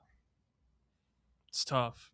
Like Florida kind of sucks. I distinctly remember we did the voluntary reaction for us finally winning at the Swamp, and I feel like we didn't get to bask in the glow as much as we should have. Because they were so bad. They were so bad. It didn't even – it felt good, but it wasn't – It wasn't as good as it should have felt. No. Go Gator. Man. Morgan Wallen. This freaking guy. I feel like that's – I don't – Did he say that did DR Vol go up to Michigan to see Morgan Wallen? I think he said he was at the Friday show there. Morgan Fallen. It's tough. I mean, I don't. The benefit of the doubt would be that he's just like he has a dresser or someone backstage that helps him with his outfits, and they just handed him a Michigan jersey for him to put on. He knew what he was doing. You give him that much. You give him that much credit that he knows that he's pissing us off by putting on the Woodson jersey. Let me look this up. How old is this dude? I think he's in his 30s. 33.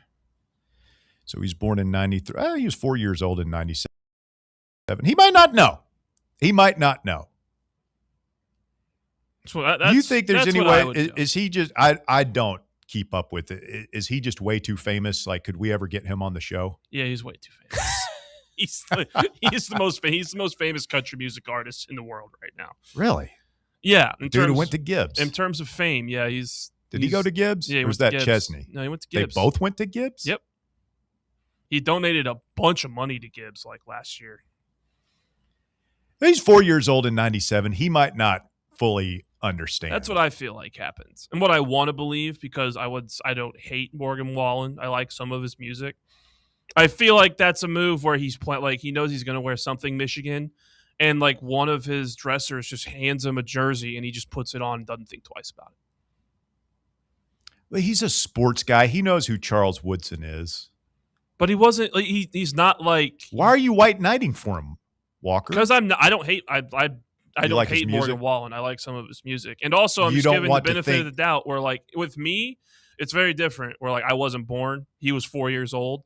Like we weren't conscious or alive when that stuff happened, so we don't get redneck mad thinking about it like you guys, like you do. Like we just don't feel as mad about it as you guys did. I mean, we talked about it. The same thing with like we haven't seen The problem with your generation, man, you guys don't understand your history. We like understand- as a fan yeah. growing up, I was very aware. I wasn't alive when Steve Spurrier spurned the Vols and went to Florida in like 1960, whatever, 63, 64, 65, something like that, from Science Hill High School in Johnson City. Yeah. And we weren't running. We were still running the single wing, and he wanted to throw the ball. But I know we don't like that guy. I know that history. I'm aware of it. I'm the same. Like I'm very aware of the Charles Woodson, Peyton Manning thing.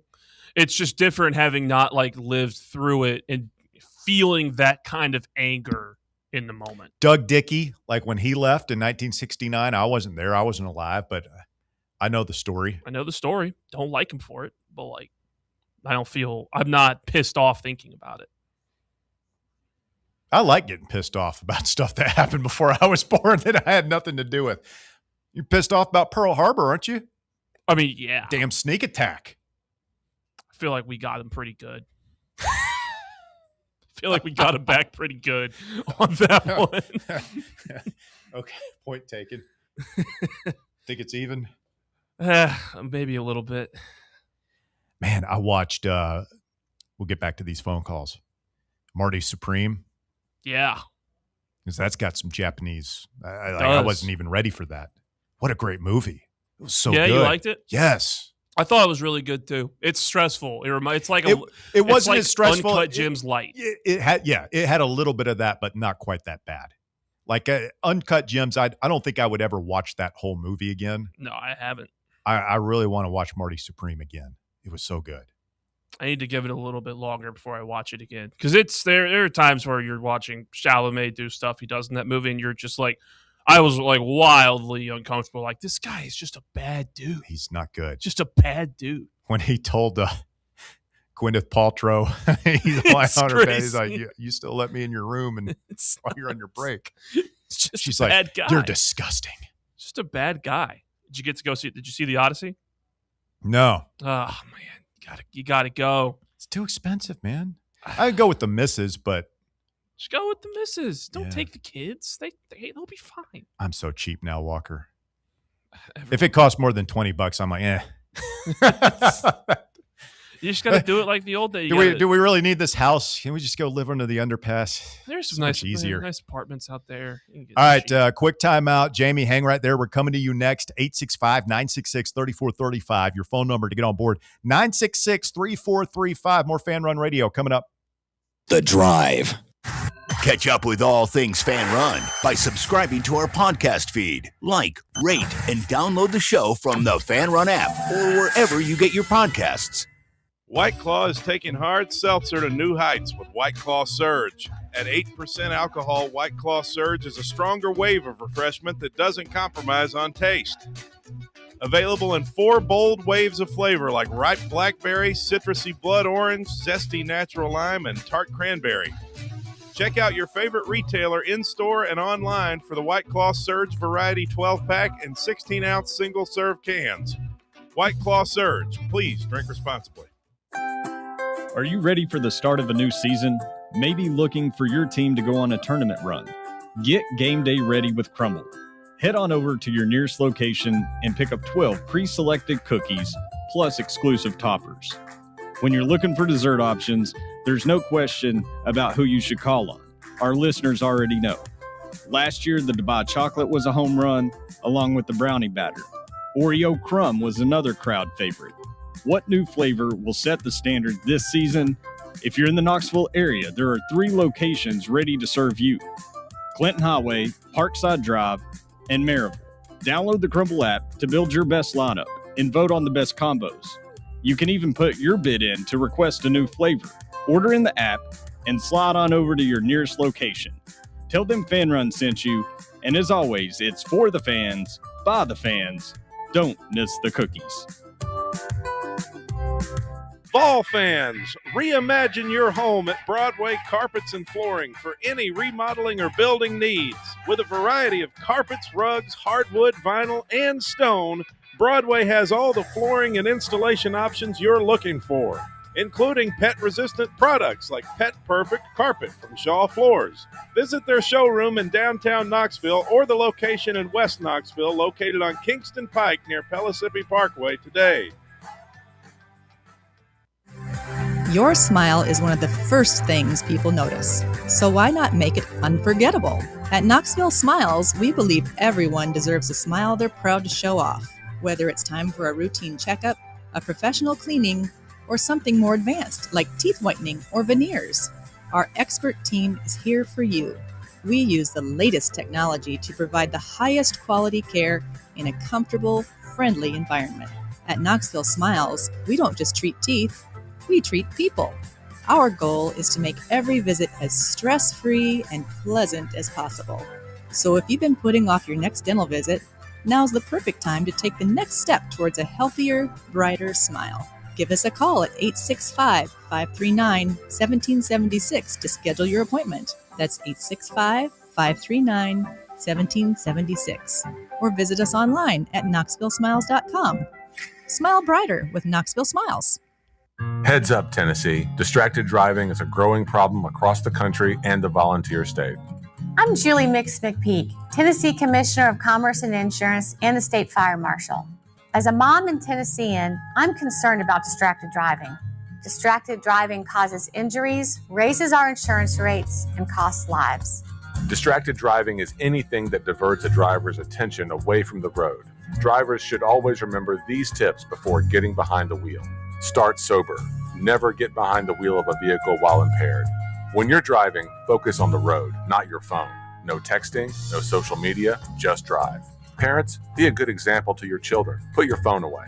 Obey speed limits and keep your eyes on the road. When it comes to distracted driving, I'm asking you to put it in park, Tennessee. To learn more information, visit tn.gov/commerce. Brought to you by the Tennessee Department of Commerce and Insurance in cooperation.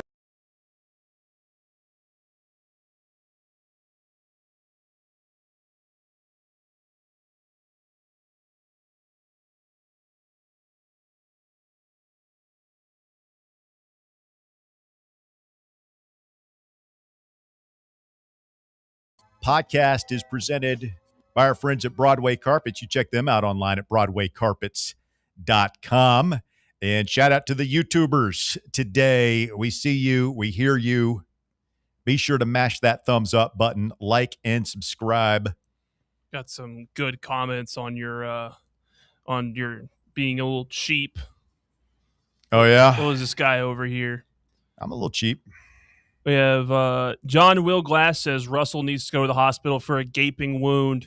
You say, is it more than $20, Doc? He says, I'll just get some glue and some Tylenol. Yeah. No, that's pretty true.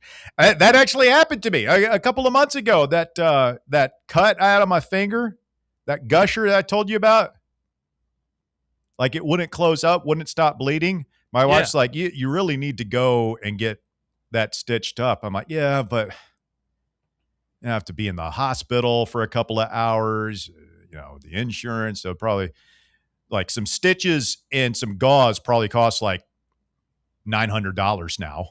Yeah, but I feel like you could get a home first aid kit. And so I that's basically what I did. And now I have a horrendous scar on my finger and it's numb. I killed the nerve in it.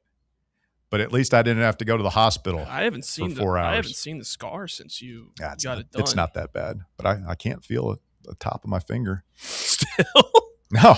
What? You haven't told us this. It's just a pointer finger. Like I kind of like it. So like if you go, it's a good story. Like tell I remember my grandfather had like a hammer finger.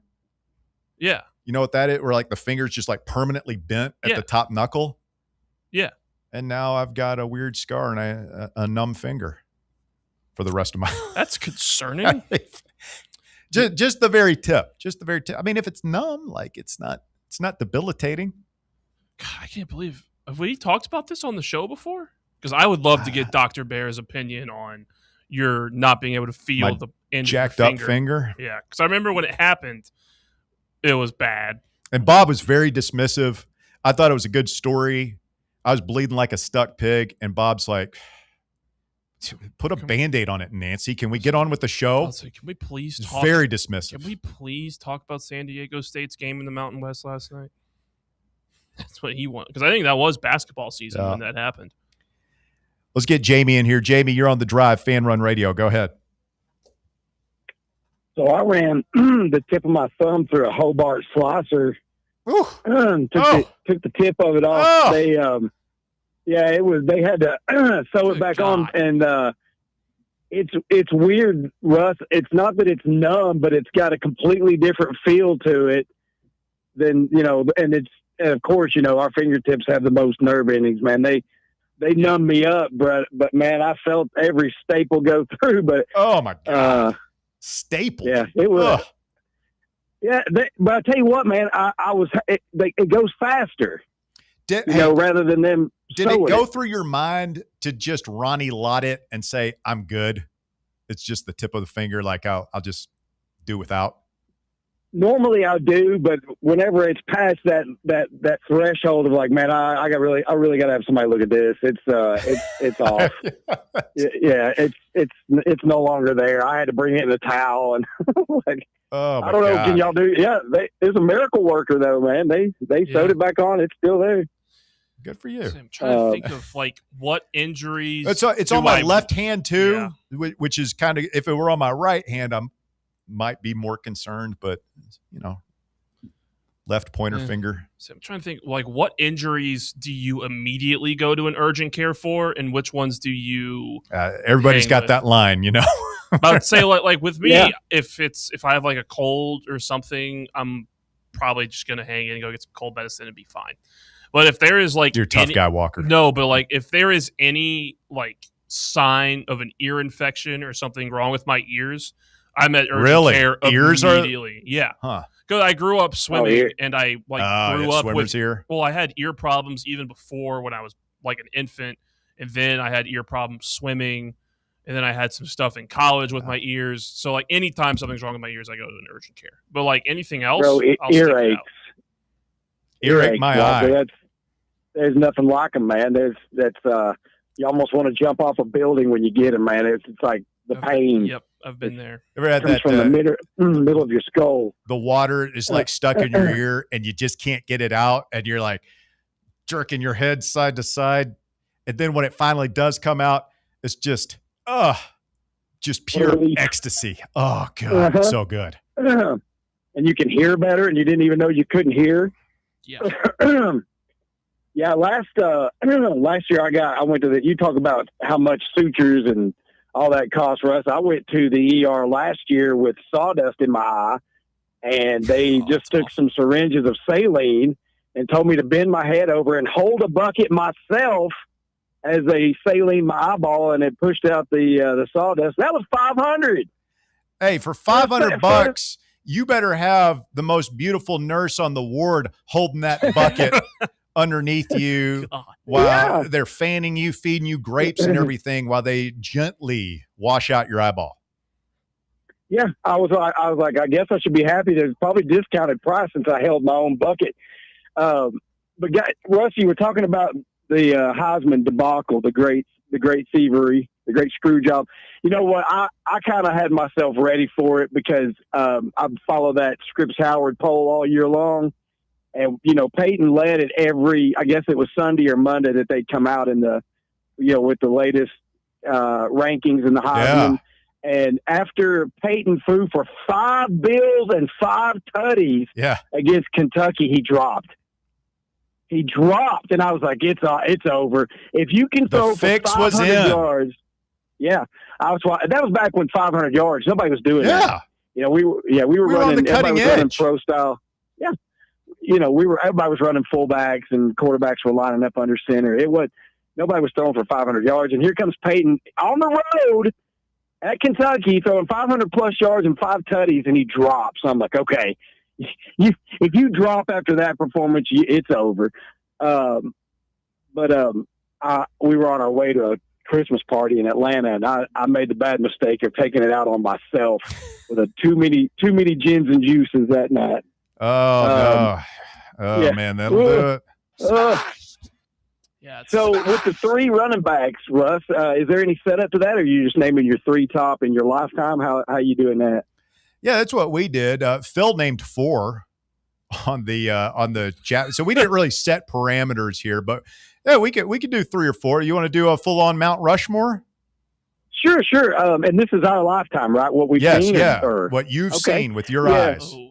I don't know. Well, I'm curious if mine will line up with Philly. I haven't heard his yet, but I guess number 1 in my lifetime would have to. It was tough between Chuck and Jamal, but I'm going to have to go Chuck Webb number 1, Jamal Lewis number 2, and Charlie Garner number 3, with an honorable mention to Travis. Anybody want to guess? Henry. Yes, Travis Henry. I love Stevens. Man, Henry was unstoppable. He just had that frame, that running back frame of a bowling ball, just from what I recall. But we had an embarrassment of riches right there for a minute, man. I sure was getting used to that. You're so spoiled. Like you. We didn't even know it. Didn't even know what we had.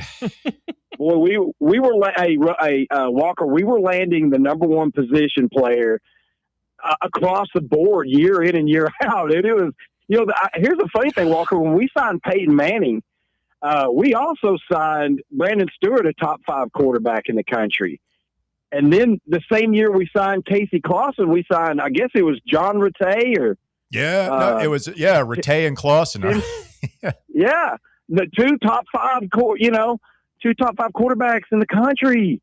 I mean, it's like, I kind of felt bad for everybody. That running back class, was it? I guess the class in 97, it was Lewis, Henry, Stevens.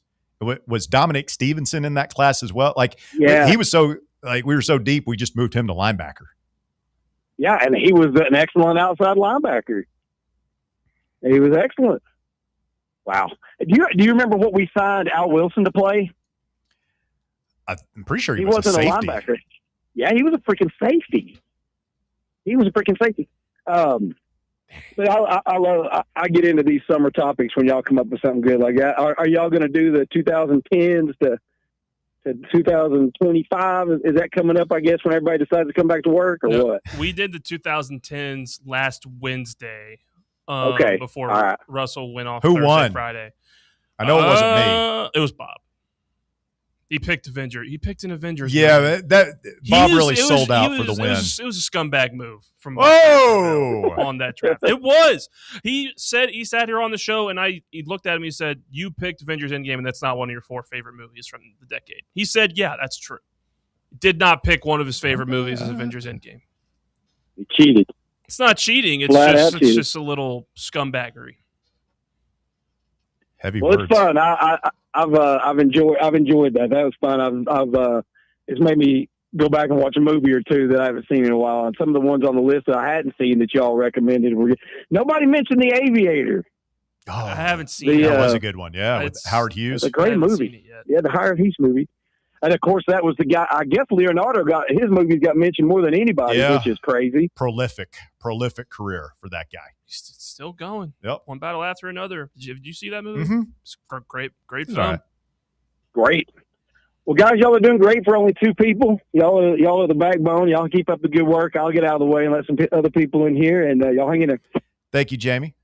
Appreciate the phone call. I also watched Ford versus Ferrari this weekend. I have not seen it, but I feel like I've been circling it. Really for a while. good. Is it? Yeah. Me too. I'd been like, I just don't feel a car movie. And then I think it was Saturday night. I was up late by myself. I was just like, let's watch this. Yeah. And great performances, Christian Bale and Matt Damon. And based on a true story. It's cool, man. I'd never heard that story. I remember when that movie came out. I think it might have been while I was at school, and I just didn't end up going and seeing it. And at this point, like if I don't go see a movie in theaters, especially back then, I wasn't going to watch it. So I've been meaning to get that. So you're like the opposite of me now. Yeah, it is kind of what the opposite is. Although I watch a lot more movies at home, especially now. Like the last week since I saw The Odyssey, I rewatched a bunch of old Christopher Nolan movies. Like I went and watched Dunkirk again, which I hadn't seen since it came out. Oppenheimer again. Tenet, if you remember that movie. Still debating on if I like it or not. But no, it's fun to go back and watch old movies. I love it. Ronald Acuna Jr. back in the lineup for the Braves tonight. Excuse me. Yeah, he's finally back. Back in right field, hitting leadoff. Oh, he's playing today? Yeah. I knew he got activated. I didn't know if he was on the line. There you go. Back. How are the Bravos been doing? I haven't been paying attention. 1, 2 of 3. Really tight series with the Orioles. I don't know if they're any good. The Orioles? Or Orioles? the Braves? Yes. Oh. Yes. You guys are still ahead of the Phils. Yeah, Phils have dropped back a little bit. Where are we at? You guys are 5.5 games up on the Phils. You're 19 games over 500. The Braves are fine. I don't know, man. Pitching is just, yeah. The pitch. It's like we need another starter and we need another bullpen guy, or Robert Suarez needs to get healthy. The deadline's in like a week and a half, week or something. So it's time to get on it. We need a starter. You guys will find someone. You always do. Thank you, Walker. It's the Braves. Much more uplifting than DR Vols call. It's the Braves. You guys they're always. It is the Braves. They always have something up their sleeve. I feel like, unless their entire roster gets injured. Phil is next. What's up, Phil? Morning, David. Hey, Philly. How you and Walker doing? Doing well. How are you, sir? Well, I guess no wrestling music today, huh? Well, I mean, we're both play it for you. Red-blooded American males in here. I feel like you are too, Phil. I mean, we have no reason to listen. We stand whenever Lee Greenwood sings his anthem. You know, it's kind of cool. Utah talking about other search besides crummy coaches. Maybe y'all have you still got plenty of time in the summer to talk about all the crummy coaches. Utah knows them all. Who are the crummy coaches? Butch Jones. Don't need to say anymore. You just talk about that era, yeah. Well, it was Dooley to Botch to Pruitt. I'd rather forget. That was my childhood. I'd rather childhood. forget Walker's childhood. That was my childhood. And how many crummy coordinators we had too? On top of that, I mean, good night. We had Josh Dobbs. At least Hopple's smart enough to get rid of one of them. Wow. We had Dobbs. Well, that was the thing that was frustrating about it is like Dooley had Bray, Botch had Dobbs, and say what you want about JG. There's no doubt in my mind because that dude had a cup of coffee in the NFL. Like if JG you plugged in, if Heupel or a quarterback guru got a hold of JG, David Cutcliffe back in the day, they'd turn him into a competent quarterback. That's what was frustrating about that era, Phil, is we had good quarterbacks, we had good players. The coaches were so bumbling, they couldn't do anything with them. Butch Jones there for a couple of years had a playoff talent and didn't do nothing with it. He really did. It was the year. He had more talent than what Heupel's got now. I mean, that team with Derek Barnett and Josh Dobbs, that was the year we were supposed to absolutely ridiculous. Is that the Sugar Bowl year that we got? Oh, we were headed to the Sugar Bowl in 2015. And we got out. Vanderbilt pooped the bed.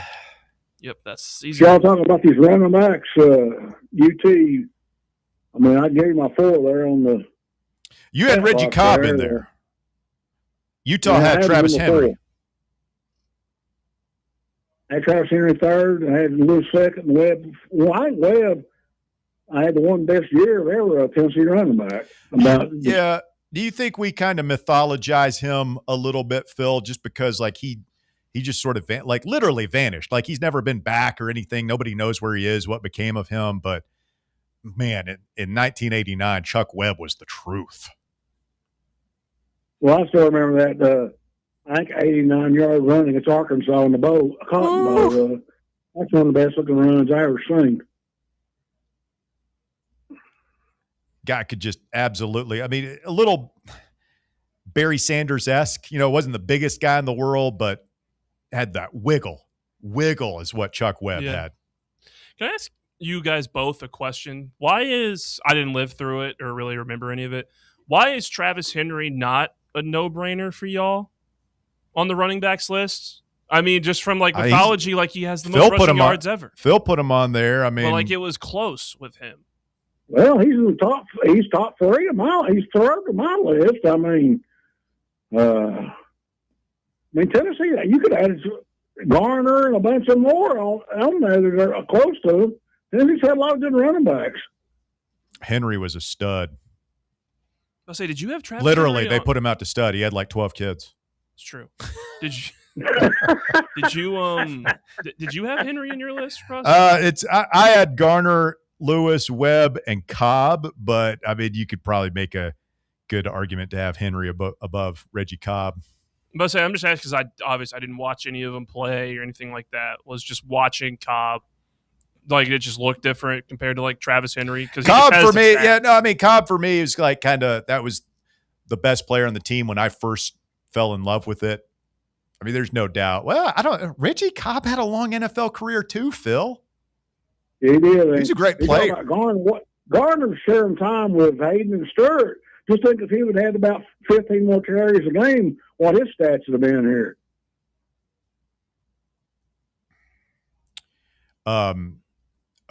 Garner? Yeah. He was electrifying. Yeah. When Aaron Hayden is third on the depth chart, another guy who played in the NFL for a minute, you're pretty loaded. Well, hopefully we'll get back to that one of these days. I just hope it's getting close. Well, we might have a Mount Rushmore guy coming to our school next year, so we'll see. Well, I mean, I've actually seen that guy on TV. I mean, I think he's legitimate. I really do. I just hope he don't get hurt. Oh, don't even say it, Phil. You can't even put that. Don't put that out there yet. Well, you gotta. I'd be fine. I'd be fine. DGG opted out of his opted out of your senior high school season. Yeah, just go. I mean, guys, come on. Get strong. Stay in the weight room. Run a little bit. Show up on campus ready to go. As much as it would probably be better for Tennessee if that would happen, I would just feel awful. That would about be very bad for high school athletics. Yes, feel very bad about that. Did y'all see where Barnes is going to have some kind of TV special on the 29th? Yeah, Got his whole coaching career. A documentary is being released on Rick Barnes. It's called "It's Not About Me." Yes, I'm already tearing up just thinking about it. I love Rick Barnes. Isn't it releasing on YouTube? Is that right? It's think so. Done by the university. Should be pretty good. It all be high quality if UT does it because they do everything good. They're probably second to none on doing stuff like that.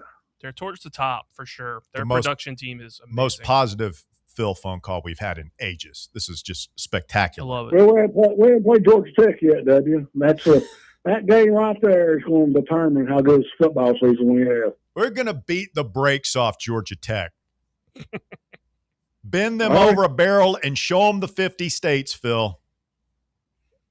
Well, I hope you're right. I hope you're not crying in your beer at night when you have your reactionary show afterwards. You know what I'm saying? Because I'll call and remind you what you said. I hope you will because, we're covering. We're beating them down. I will win that game by 2 or 3 touchdowns. You heard it here first, well, I hate Bob had to take a vacation. I guess this job do some more work now. You know what? See, Bob had been here for about 6 or 7 days in a row. He's worn out. He needed a break. Oh my God, working a full week? It takes it out of a guy. He was burning the candle at both ends. Certainly was. Bob was. Coming up on his 1-year anniversary of joining the show. Mm-hmm. Yeah, it's crazy. We'll have to throw a party. I heard Fan Run Night has been announced. Well, we got to take a quick time out. Fan Run Night at the ballpark coming up next month. We'll tell you about it when we continue. More Fan Run Radio after this. The Drive. 105.7 FM, 1340 AM. Online at fanrunradio.com and streaming on the free Fan Run Radio app. This is Fan Run Radio. Knoxville. Yeah, it's the beginning of the week, so there's not much to do in Knoxville, right? Wrong. Get out to Covenant Health Park because your Knoxville Smokies have Taco Tuesday and All-You-Can-Eat Wednesday with all the good food you can eat for less than $20. And that includes game tickets. Sweet. Thursdays, get your drink on with Thirsty Thursday and half-off draft beers. So beginning of the week blues, no more. Get your tickets now at SmokiesBaseball.com. Knoxville Smokies! Located in Knoxville's historic Old City, Barley's offers great food, live music, the best draft beer selection in town, and now your new favorite place to watch sports. Their indoor projector is perfect for any weather, and they've revamped their upstairs area with more TVs to take in all of the action. Their menu features hand-battered chicken tenders, juicy burgers, fresh salads, and the tastiest pizza in Knoxville. You can enjoy their happy hour drink specials daily from open until 6 p.m. Barley's Tap Room and Pizzeria. Is your yard starting to look more wild than welcoming? Yeah, don't let your landscape be that house on the block. At ECR Total Landscapes, we make sure your outdoor space is something you're proud of. From de-weeding flower beds to leaf blowing, trimming, mulching, and more, completely customizable to your property's specific needs. We'll handle it all. Why spend your weekends sweating it out in the yard when you can just sit back and enjoy it? That's the ECR difference. And right now, new customers can get 10% off your first month of our monthly maintenance package when you sign up for a full calendar year. That's right. Consistent, reliable service at a price that makes it easy to get started. No sweat, no hassle, just a better looking lawn week after week. Call ECR Total Landscapes today and mention promo code FANRUN to save 10% on your first month. Call 865-384-2012 or visit us online at ecrtotallandscapes.com.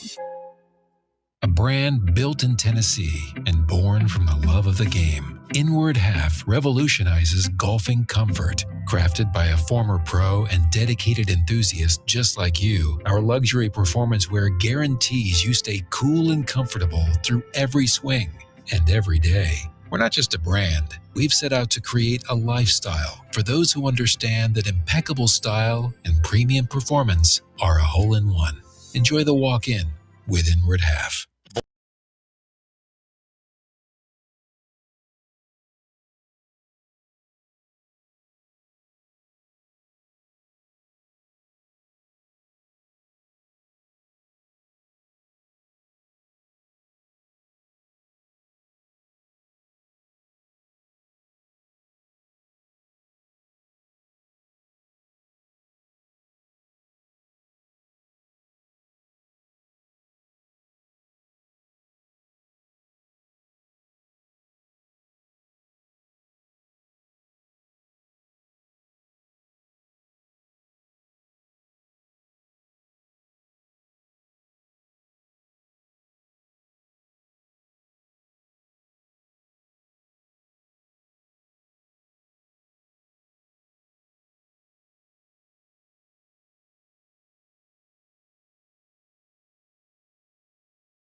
Thursday, August 13th, Thursday night. It's a Thirsty Thursday, half-price beers, fan run night at the Cove.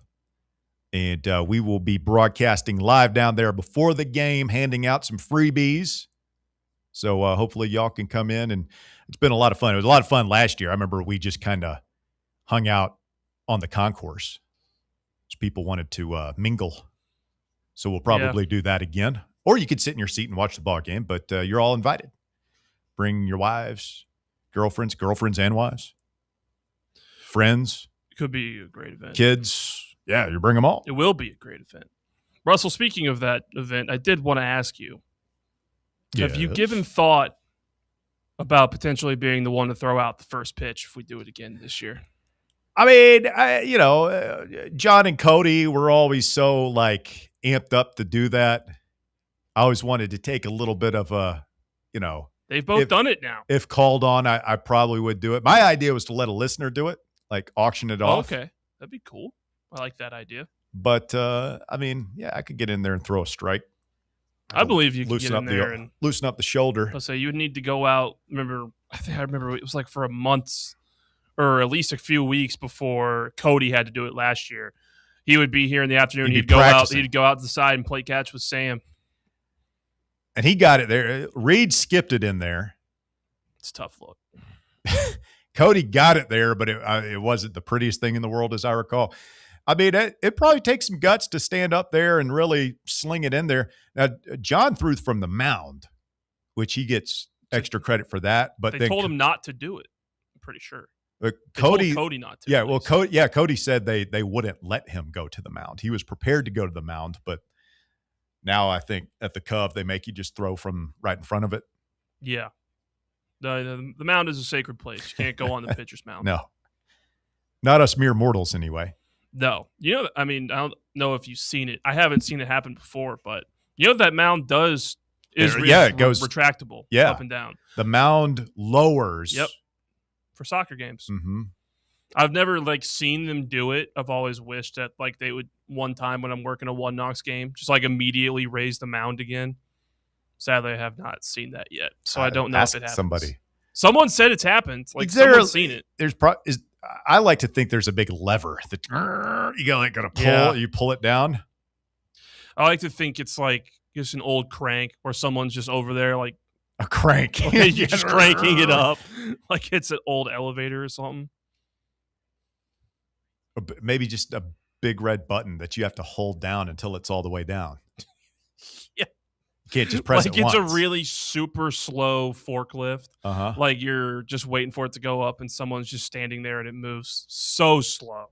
You just have to hold the button. Good stuff. Positive Phil, or Posiphil, as Commissioner Bockwinkel is referring to him on the YouTube chat, drawing rave reviews today. People love this new side of Phil that we have never seen, I don't think. I mean, he was all sunshine and rainbows today.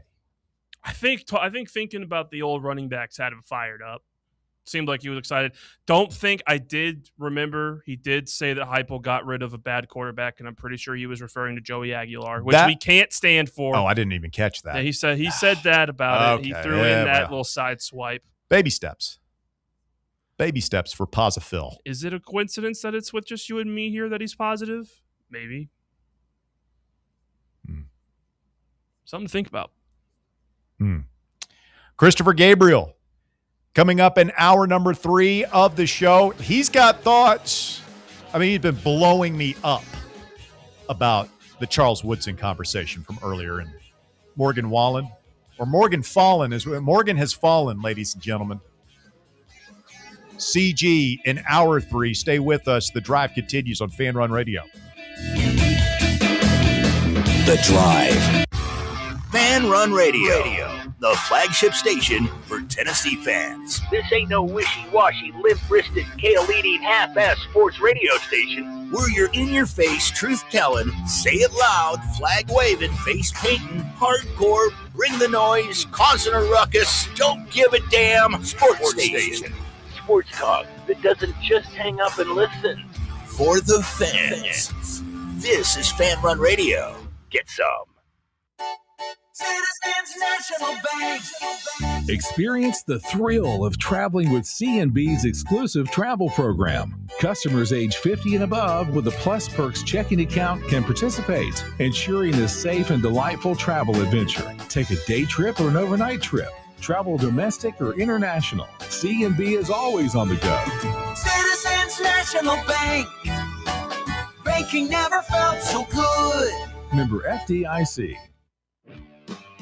Rickard Ridge Barbecue. It's more than just dinner, it's a destination. Hey, this is Russell Smith, and whenever somebody asks me for a barbecue recommendation, I always tell them to take the quick drive up I-75 and visit Rickard Ridge Barbecue. Rickard Ridge is about a 20-minute drive up I-75 from downtown Knoxville.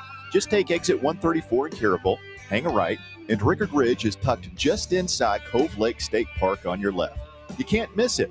Fall off the bone Memphis-style baby back ribs, slow-smoked chicken thighs, fresh, juicy, hand-cut steaks. Rickard Ridge has it all. And this ain't no Yankee chain store fly-by-night operation either.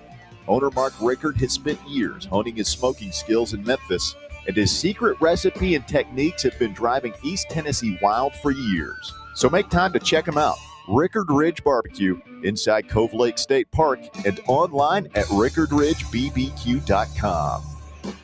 Are you thinking of buying a home but don't know where to start? Well, call VFL Josh Travis, your local mortgage expert with Foundation Mortgage, based right here in Knoxville. Whether it's your first home or your forever home, he'll keep the process simple every step of the way. To get started, visit mortgagebrokerjosh.com or call 423-312-9777 today. Foundation Mortgage Company, LLC is an equal opportunity housing company. NMLS number 1387311.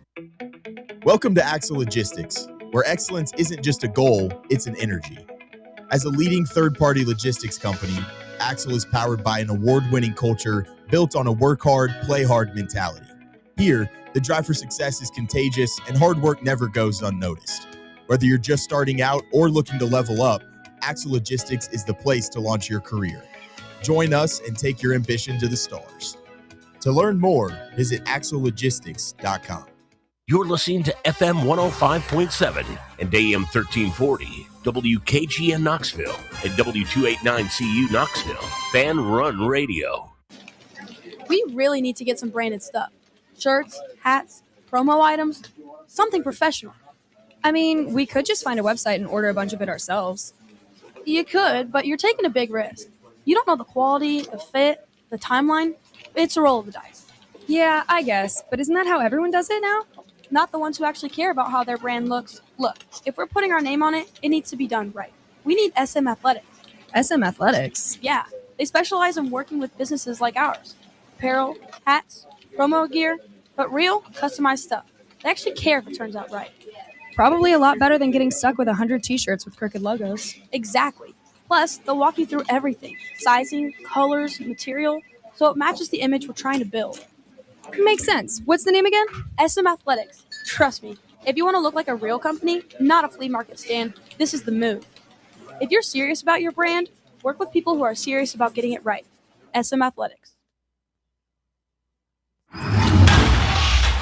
It's time for The Drive's Top 5 at 5. Quitting time on your Monday, 5:01 here on Fan Run Radio. Thanks for tuning in to The Drive. My name is Russell Smith. I've got Walker Smith, no relation, through the looking glass this afternoon in the White Claw Hard Seltzer Studios with a quick look at today's world of sports. We call it the Top 5 at 5. Walker, hit it. Thank you, Russ. At number 1, the SEC and Tennessee released their full basketball conference schedule for the 2026-27 season.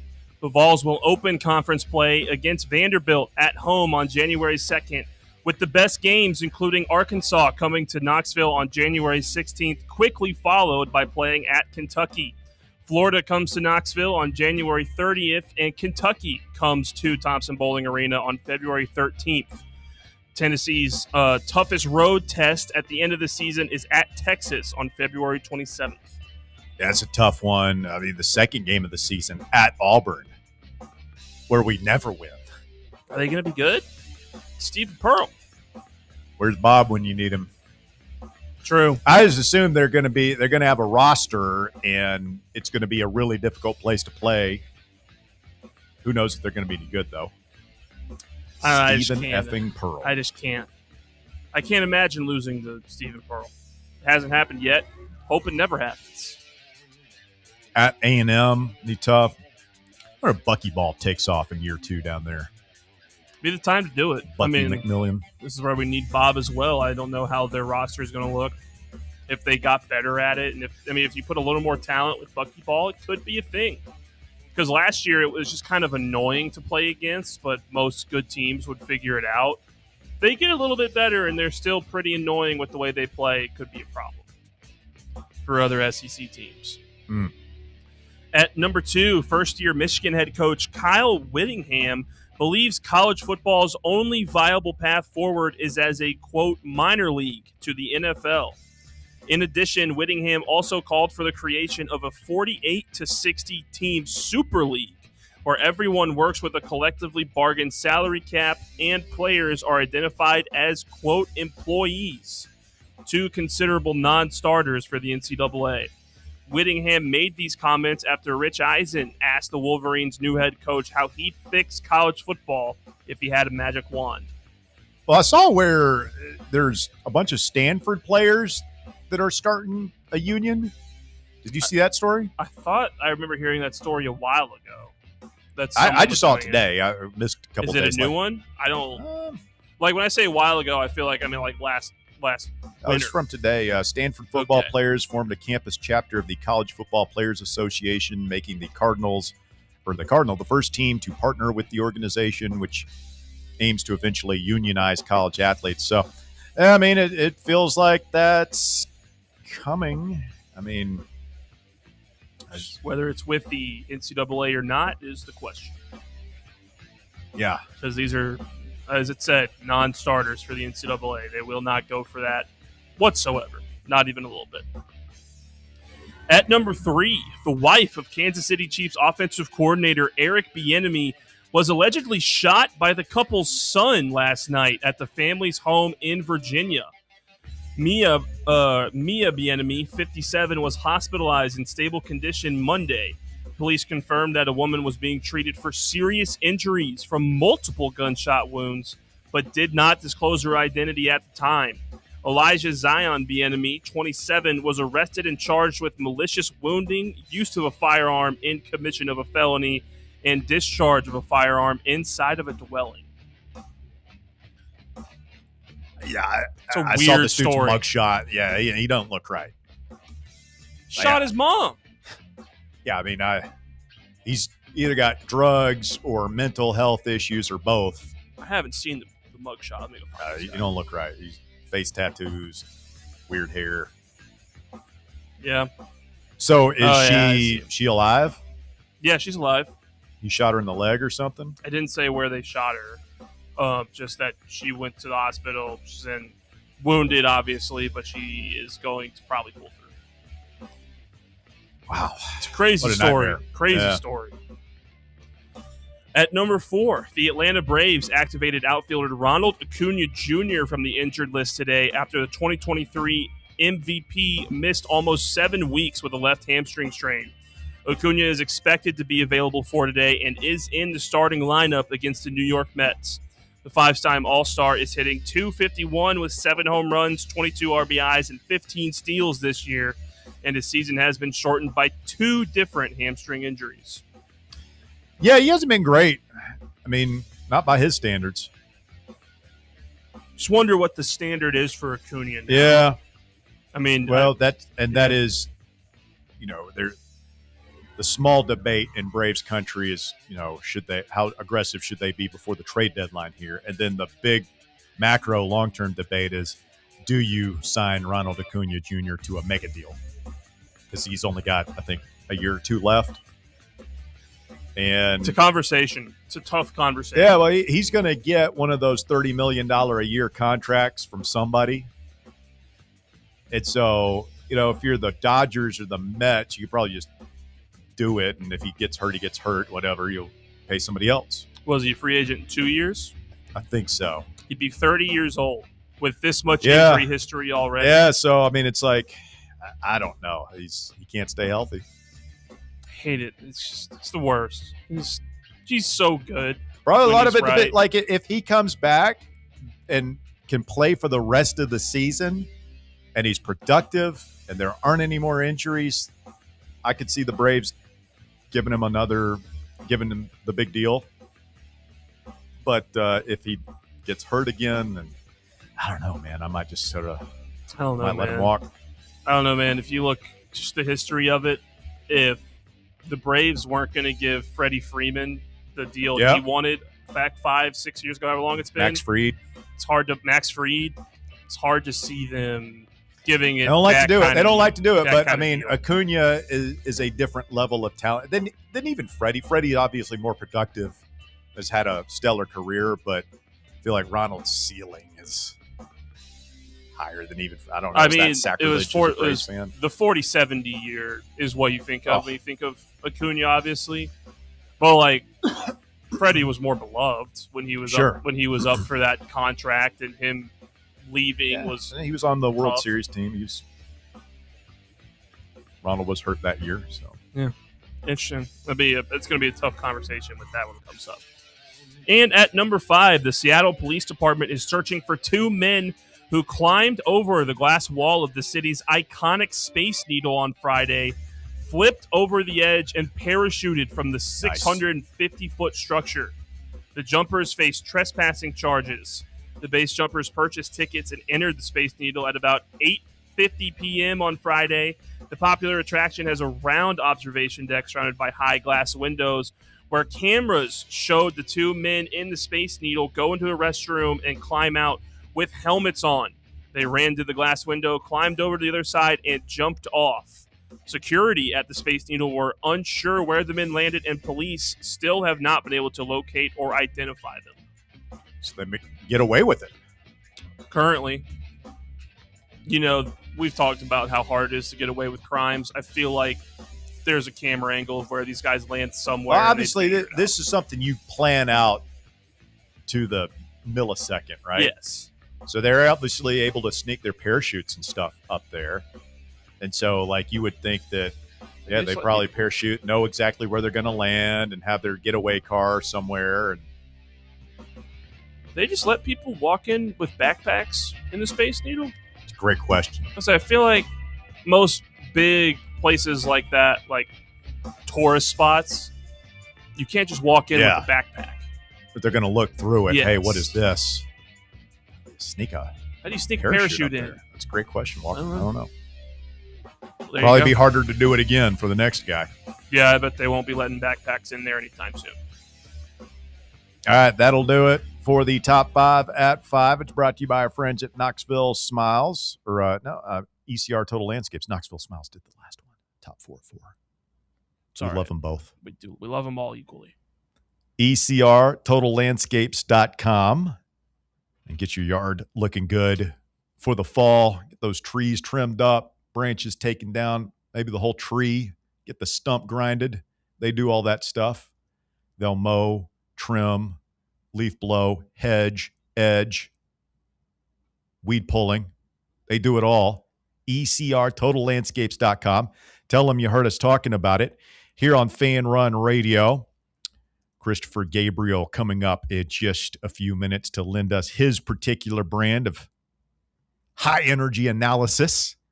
Looking forward to that. What was the reaction to LeBron joining the 76ers on Friday, Walker? I mean, it was pretty mellow. I mean, as most people know, we don't talk a lot of NBA around here. And yeah, but like, was Bear like, it's just his legacy. He's championship chasing again, that's which, what it was. He is. I mean, yeah, but I kind of feel like. What did Bob say about it? I don't remember what Bob said about it. I think he was like, I think the conclusion we came to is that it's the most fun outcome that could have happened with where he's going, and that they're just going to be really good. Like, the Sixers are just going to be awesome. I hate that. And also, there people are saying ring chasing and all that stuff, which, if you ask me, it's like, isn't every single player trying to win a ring? So, like, isn't everyone ring chasing in that fact? Yeah, but you do it. You bloom where you're planted. That ship sailed with him a long time ago. A long time ago. The commissioner wants to know, Russell, you going full wind up or from the stretch? Yeah, I think I'll go wind up.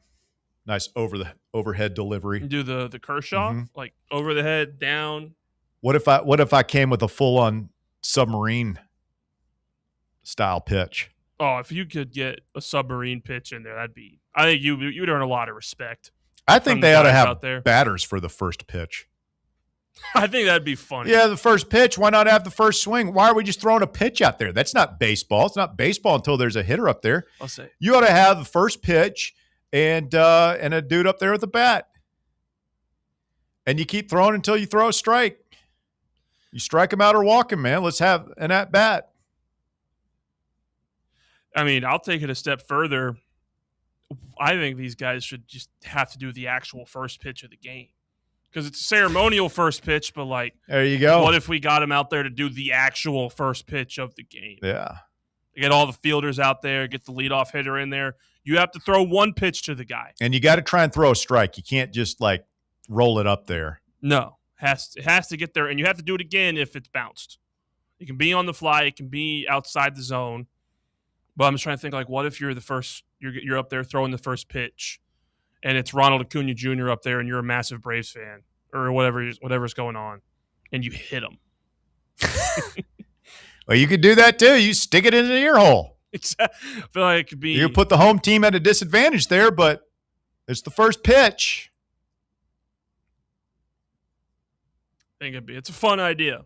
If we really are serious about getting these first pitches right, you make it the actual first pitch of the game. 865-966-3435. Your phone number to get on the drive this afternoon, 966-3435. If you want to join in the festivities, and we're going to go ahead and break it down. The Christopher Gabriel Program Experience joins us next when we continue on many of these fan-run affiliates. Back with more right after this. The Drive. Can't get enough Fan Run Radio? Be sure to like and subscribe to our YouTube channel by searching for Fan Run Sports. What kind of day is it? It's a White Claw day. Grab a pack, grab your friends. Everything else in life can wait. Your friends shouldn't. Let's go. White Claw. Grab life by the claw. Please drink responsibly. Hard seltzer with flavors. White Claw Seltzer Works, Chicago, Illinois. A brand built in Tennessee and born from the love of the game. Inward Half revolutionizes golfing comfort. Crafted by a former pro and dedicated enthusiast just like you, our luxury performance wear guarantees you stay cool and comfortable through every swing and every day. We're not just a brand. We've set out to create a lifestyle for those who understand that impeccable style and premium performance are a hole-in-one. Enjoy the walk-in with Inward Half. Are you ready for the start of a new season? Maybe looking for your team to go on a tournament run? Get game day ready with Crumble. Head on over to your nearest location and pick up 12 pre-selected cookies plus exclusive toppers. When you're looking for dessert options, there's no question about who you should call on. Our listeners already know. Last year, the Dubai chocolate was a home run, along with the brownie batter. Oreo crumb was another crowd favorite. What new flavor will set the standard this season? If you're in the Knoxville area, there are 3 locations ready to serve you: Clinton Highway, Parkside Drive, and Maryville. Download the Crumble app to build your best lineup and vote on the best combos. You can even put your bid in to request a new flavor. Order in the app and slide on over to your nearest location. Tell them Fan Run sent you, and as always, it's for the fans, by the fans. Don't miss the cookies. Vol fans, reimagine your home at Broadway Carpets and Flooring for any remodeling or building needs. With a variety of carpets, rugs, hardwood, vinyl, and stone, Broadway has all the flooring and installation options you're looking for, including pet-resistant products like Pet Perfect Carpet from Shaw Floors. Visit their showroom in downtown Knoxville or the location in West Knoxville located on Kingston Pike near Pellissippi Parkway today. Hey, Vols fans, Cody Brown here. I grew up right here in Tennessee and know what it means when someone says, I've got your back.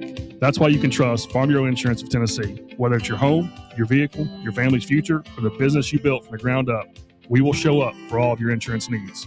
We are Tennesseans who understand what matters, which is doing right by you. Insurance is not all about just paperwork and policies, but it's about the people we insure every day.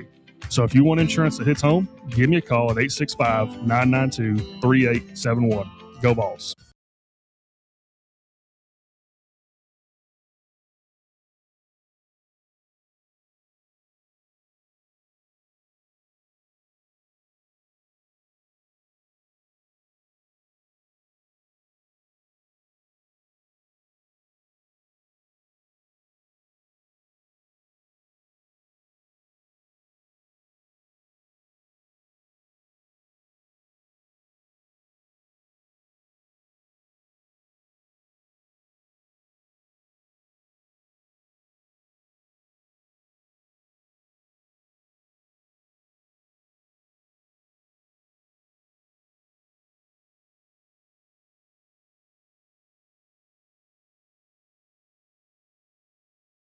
Pleased to be joined now by the great and powerful Christopher Gabriel of KMJ Fresno. CG, good afternoon. How are you, sir? Afternoon. Well, it's a brave new world. We're doing the video thing. It's the first time that we've done that. And I want to point out to you that the background is not like Davie. We don't have that fanciness in the budget here, but we do have the Tennessee pennant. We have the Knoxville signs. We have that working. I did notice, my job as a broadcast journalist when I come on the great afternoon drive show known as The Drive, my job is to take some notes and be aware of what's going on. And a couple of things caught my attention. Number one, a lot of Michigan talk on the program. We have a lot of talk about Michigan. I don't really care about what Morgan Wallen does or doesn't wear, generally speaking, but to a point that Walker made earlier, this is a $300 to $400 million in terms of expenses tour that Wallen is on. I got news. Okay. The jersey thing is not an accident. That is the rider, what they have backstage, the hotels, the car services, everything is down to every last detail. That jersey was not haphazard. So in that respect, that irritates me that he wore that because, yeah, I remember 1997, and one of your callers earlier mentioned that Peyton kind of went out the window after the Kentucky game, threw for 5 touchdowns. The problem that day is that Michigan was taking on Ohio State, and Charles Woodson ran back a punt 78 yards for a touchdown. God, a punt return. We've never seen that before. Let's just completely throw out what we've always done and give this guy the biggest, most prestigious award in college football. I'm getting to that. Then he had a 37-yard reception, right? He had one reception, and he had an interception in the end zone. But the problem, and I hate to speak badly about the departed, but that season, the late John Saunders was the one-man PR committee for Charles Woodson. And that day, that Michigan game, that Ohio State game, that was a 12 noon game. It was before our game. And when the game was over, what does Saunders say in the studio? That's it. Heisman, that Heisman is on its way to Woodson. And it went out the window for Peyton that day, fellas. And I don't know if the fix was in, but objectively speaking, I've talked to enough journalists who are of an age like me that remember that year and said, you know what, CG, Peyton got screwed. He got screwed out of that Heisman, and you know it, and I do it. It was ridiculous. Lastly, you talked about LSU being – I'm going to be coming in, of course. You and I will be working together, you and me and Bob. I kind of miss Bob not being there, where I wait to hear Bob go, hey, CG. That was a really good impression. But, let's not look past the other team in purple coming in this year, the Furman Paladins. And I think it seems a little flippant, but what if we get to that game and we have a throwback, Russ, where it's the fourth quarter and it's 17-10? We're all going to be basically on alert to run in and jump into the Tennessee River. I think the Vols are going to be fine, but I think it's going to be interesting to see, A, who starts that game, B, how he does, and C, if we're doing well, if Josh Heupel brings in the other guy, whether the other guy is George McIntyre or Faison Brandon. If it is 17-10 in the fourth quarter of the Furman game, I will be self-immolating like one of those monks in Vietnam in the 1970s. I will just be burning to a crisp in the fan run parking lot. No voluntary reaction. Russell's dead outside. It's going to be like Dustin Hoffman in Marathon Man. You're going to have a little voice behind you going, is it safe? No, it's not safe. It's not safe. It's not. CG this afternoon here on the Drive Fan Run Radio. So, CG, we're all excited about it. Practice starts next week. Of course, the quarterback situation is going to get all the attention, but there are plenty of other storylines as well with this Tennessee team. Is there anything that you're looking at as far as position battles, new coaches, impacts that you are interested to see early in the season? Yeah, I'm really an offensive guy, but I really want to see what this defense under Jim Knowles looks like, and I think we all are kind of curious about that. I want to see, if you watched Penn State at all this year, we all probably saw him at least once or twice. the game not to think about what a Jim Knowles defense was like was the UCLA game out here just down the road in Pasadena. But he tends to play very aggressive, attack. And he loves those guys coming in from the outside. He likes safety blitzes. So I'm going to be interested to see just how aggressive we are, because I think, and I'm speaking about for myself, but I think you and I have discussed this before, Russ, that I think sometimes we wanted our defense to be a little more aggressive than it was. Times that it looked like the Vols had so much momentum in a pick a game that we lost, and we just seem to be sitting back, not blitzing, not really doing much of anything. I'm going to be looking to see just how he attacks and how he puts guys in a position to be at their very best. And I know that sounds kind of, routine. Well, putting guys at their very best, but let's just see in that Furman game, let's just see what kind of a statement he wants to make. Listen, we all know that the Vols have looked great early on in seasons past under Josh Heupel, and then we get to our first big game, and it's a little bit of a struggle, and the team doesn't look quite the way they have. But I want to see what they look like. That's number one. Number two, I am really curious to see, is this offense, are they going to make use of the brilliant talents of guys like Staley and Matthews, and even Ethan Davis at tight end? We're going to see a lot of Ethan Davis at tight end. And where is Deshaun Bishop going to be in the mix? Are they going to be keying more? Is Josh going to be keying more on him, where we have, the first down screen pass to the wing, the second down run up the middle, and then it's 3rd and 7, and we don't know what we're doing? Or is this year going to get back a little bit more to 2022, where we have a good amount of offensive weaponry, and I feel to that extent, Russ, that a lot of these national pundits, at least on the offensive side of the ball, I think a lot of folks are overlooking Tennessee, and I think the reason for that is the uncertainty right now of quarterback. Who's going to be in there, and is that player going to be able to be enough of a leader that this team is going to be able to make use of those aforementioned weapons, and suddenly this offense maybe really takes off? Well, I know you're always watching, or the 10,000-foot view, like what is the perception of Tennessee amongst the national media, the sports pundits, and all that kind of thing. Last week, SEC Media Days, Josh Heupel on the big stage. What did you think about his performance and then the reaction to it, the coverage it got?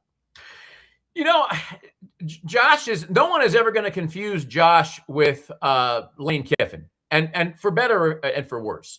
I thought he was fine.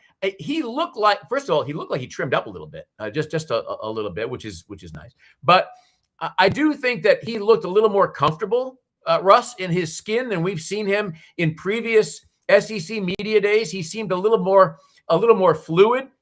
The comment about the mustard bottles and that was rather interesting. But the fact that the Vols were picked 8th, again, does anybody really care about that? I mean, I know I don't. Does anybody care about preseason rankings or the Heisman Watch when it comes out, in April? I mean, does anybody care about that? Let's see what happens on the field. By and large, I wasn't really expecting a whole lot of attention. I'm not used to seeing Tennessee and Josh Heupel on right off the bat on that first day, but I thought he did a decent job, and I don't know. I felt like to a certain extent, Josh, even though he was fluid, I also think two things can be true. I also think that Russ, he pulled back just a little bit, and I feel like he believes this team is going to be a lot better than writers think, than fans think. He doesn't care what fans think. He cares what our fans think.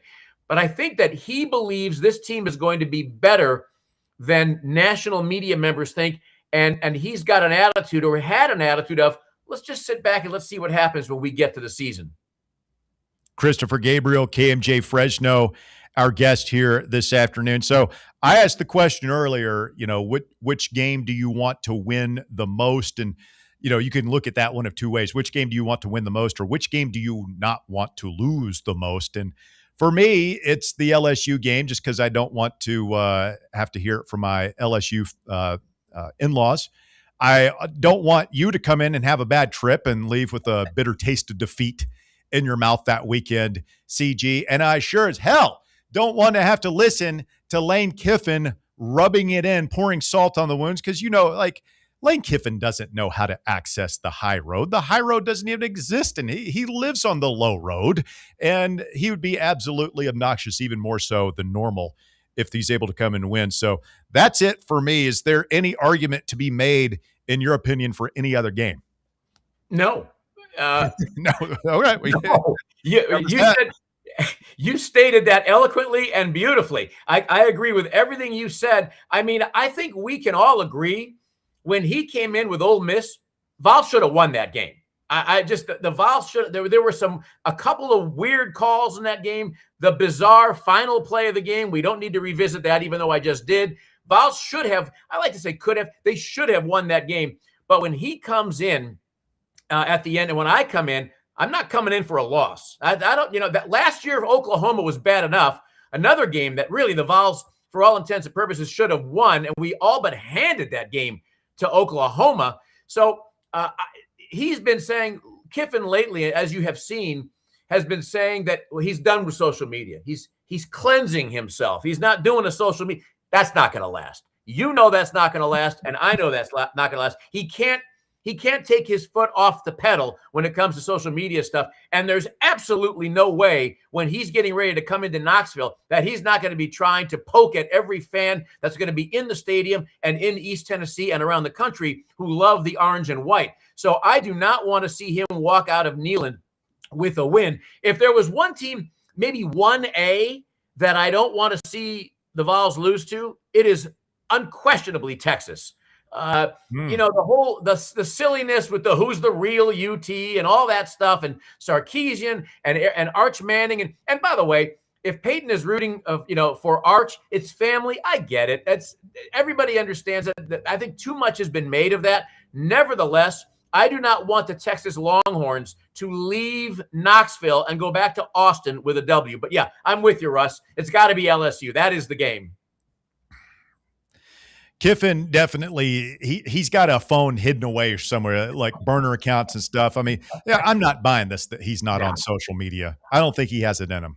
No, I'm with you. He's just I know that he's a clean living dude, but he's like a cocaine addict or a heroin addict. He's got to have a fix, and he has not had his fix for a while. So somewhere there's a burner or 12 out there, and he's getting his message out one way or another. He lives for that kind of attention. In fact, one more thought about Kiffin.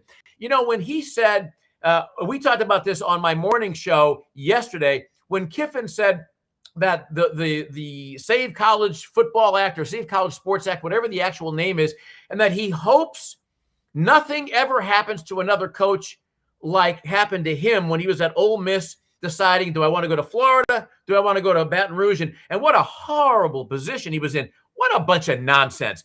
Kiffin could have put that to bed right off the bat by saying, hey, folks in Gainesville, folks in Baton Rouge, I got a team here that's going to the playoffs. I owe it to these young men and this entire university and university family to stay committed to them. And then we will deal with my future once we have completed our season. The notion, the idea that he tried to float that Baton Rouge required an answer, get out of here with that. There was no way. Baton Rouge and Gainesville, but especially Baton Rouge, wanted him in the worst way, and they would have waited 2 months for him to make that decision. So that was just such utter nonsense, yet so typical of Lane Kiffin trying to say, oh, woe is me, and I don't want anybody to be put in that position. Dude, you put yourself in that position, and you know it. Yeah, I mean, he would have been like Tony Vitello is getting set to be if those knuckleheads in San Francisco run him out after a single season, but I haven't been keeping up with them since after the All-Star break. I assume it's still going poorly. I will tell you this. Forgive my interruption. The tide has shifted a little bit. Because I've talked to a couple of people knowing I was coming on, and there's been widespread support for him from the people that matter. But of late, Russ, there have been voices that are saying it's entirely possible that he might be one and done. I hope it doesn't happen. I mean, it bums me out that he left Tennessee to begin with, but the fact that he's there, they have done appreciably worse than they did last year. There was a point where they were kind of the same, but they have gone south. And I'm hoping for the best for Tony. But I think and I know, if it does become one and done, and that's not necessarily overall the Giants' way, they have done it before, then we have concern of where is he going to end up in college, because he's coming back. He's not going to stay I don't think anybody in the major leagues is going to take a chance on him again yet. I think he goes back to college, and we just don't need to see him across the Tennessee-Arkansas state line. Well, that was going to be my point in regards to Kiffin. Like you were saying, there was no pressure or rush on him to make a decision whether or not leaving Ole Miss. LSU was going to wait on him. Florida was going to wait on him. And if he didn't want one of those jobs, he could have waited and, I don't know, gotten play for Alabama. He could have gotten Auburn. Like, the world was at his fingertips last year, and that's what is going to be the deal with Tony if he is one and done in San Fran, because I don't think anybody's going to fire their coach at the end of the major league season, the end of this year, this calendar year. So I think that he'll do TV or something like that next year. And that will be just a looming story over the entire season for every fan base that has an opening or potential opening. Arkansas fans are going to be wanting, of course, Van Horn to just go ahead and retire so they can bring Tony home. Missouri fans are probably going to think that they could maybe convince him to come back. Hell, Tennessee fans, oh my God, we lost a game.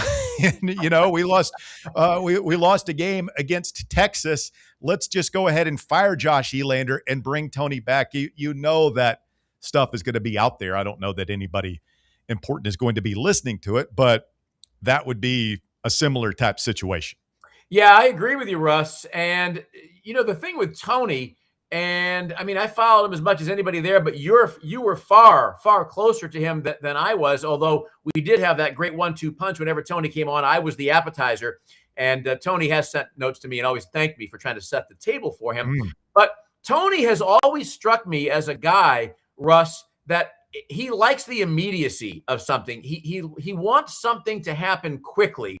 And, relatively speaking, when you look at the time that he was in Tennessee, he turned around what was largely, not completely, but largely a downtrodden program into an elite college baseball program, national champions a couple of years ago, obviously.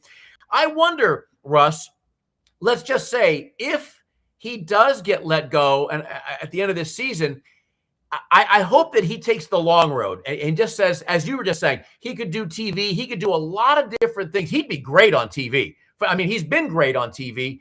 There's no rush for him, and he could pretty much wait for the job that he wanted to open up. I don't know what the odds are that he would ever come back to Tennessee because, you've got Josh Elander, and I think the Vols season, this upcoming season, is going to be a lot better than the season that we had this past year. Not that it was a failure, but it wasn't nearly what all of us had wanted, certainly not what Elander and the players wanted. But I do think that he can wait.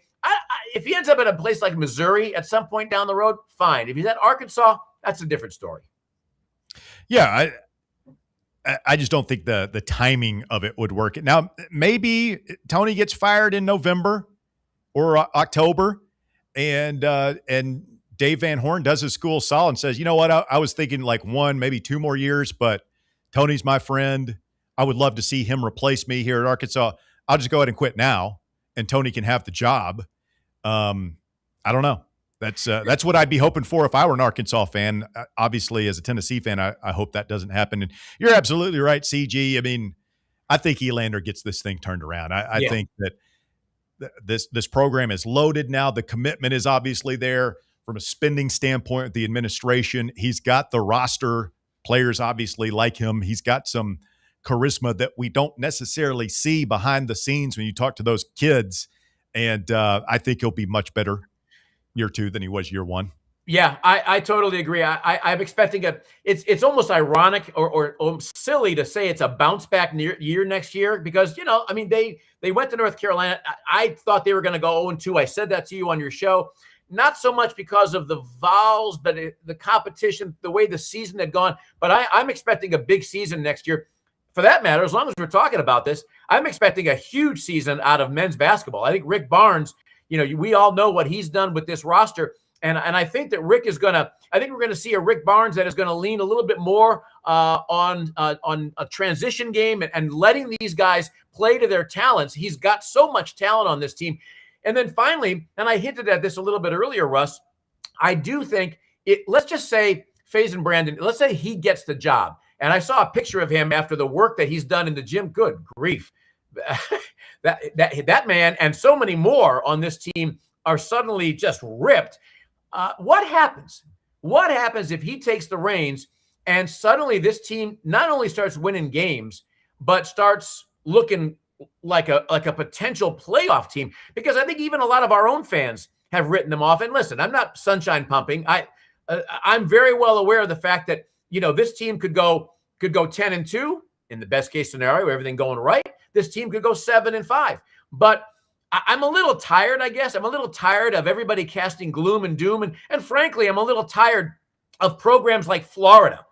Florida could go 0-12, and it seems like their cover stories for ESPN. They endlessly get attention. And I'm a little tired of seeing the lack of attention Tennessee's getting. I don't like, me, I don't like the whole mantra of, we're better as underdogs. Screw that, okay? Later for that. Let's be Tennessee, where Tennessee comes to town. Let's get a team back again on the field where when Tennessee comes into town, teams fear them. Players, fans fear them. I don't want to be the tough little engine that could.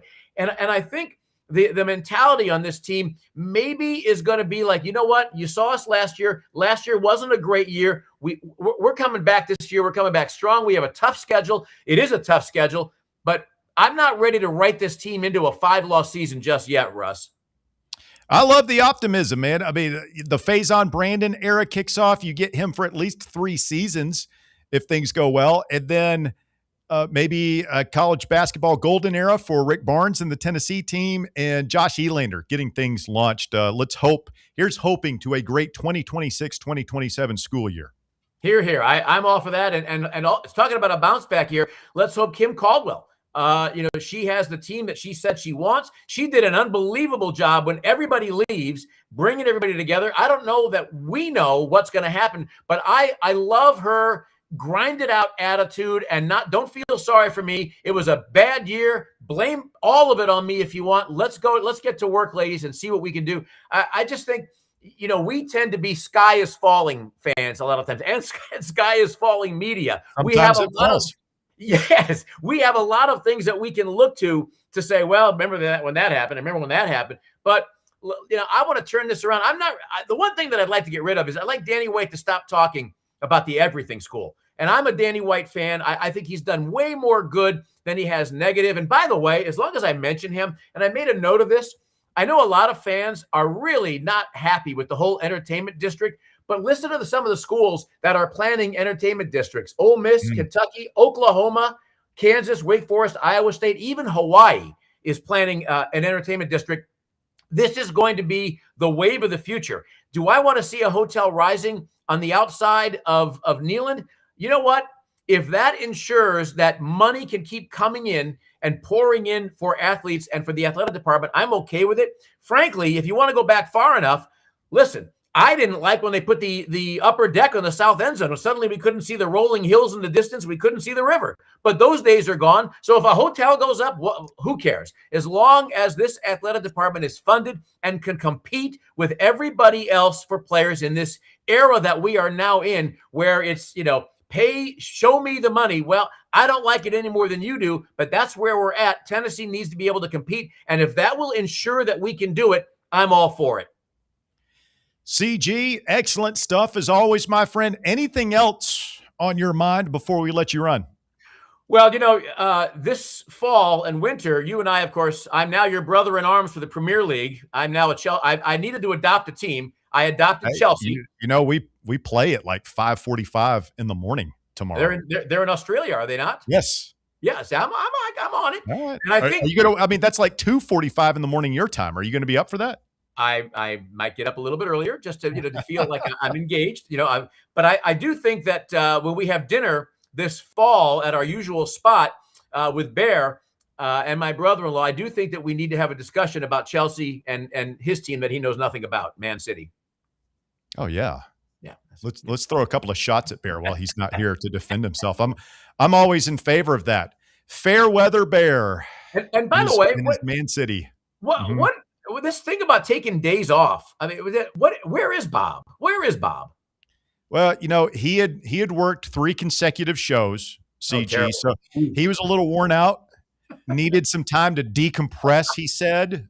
Needed to just sort of get away from it all. So we give him that time.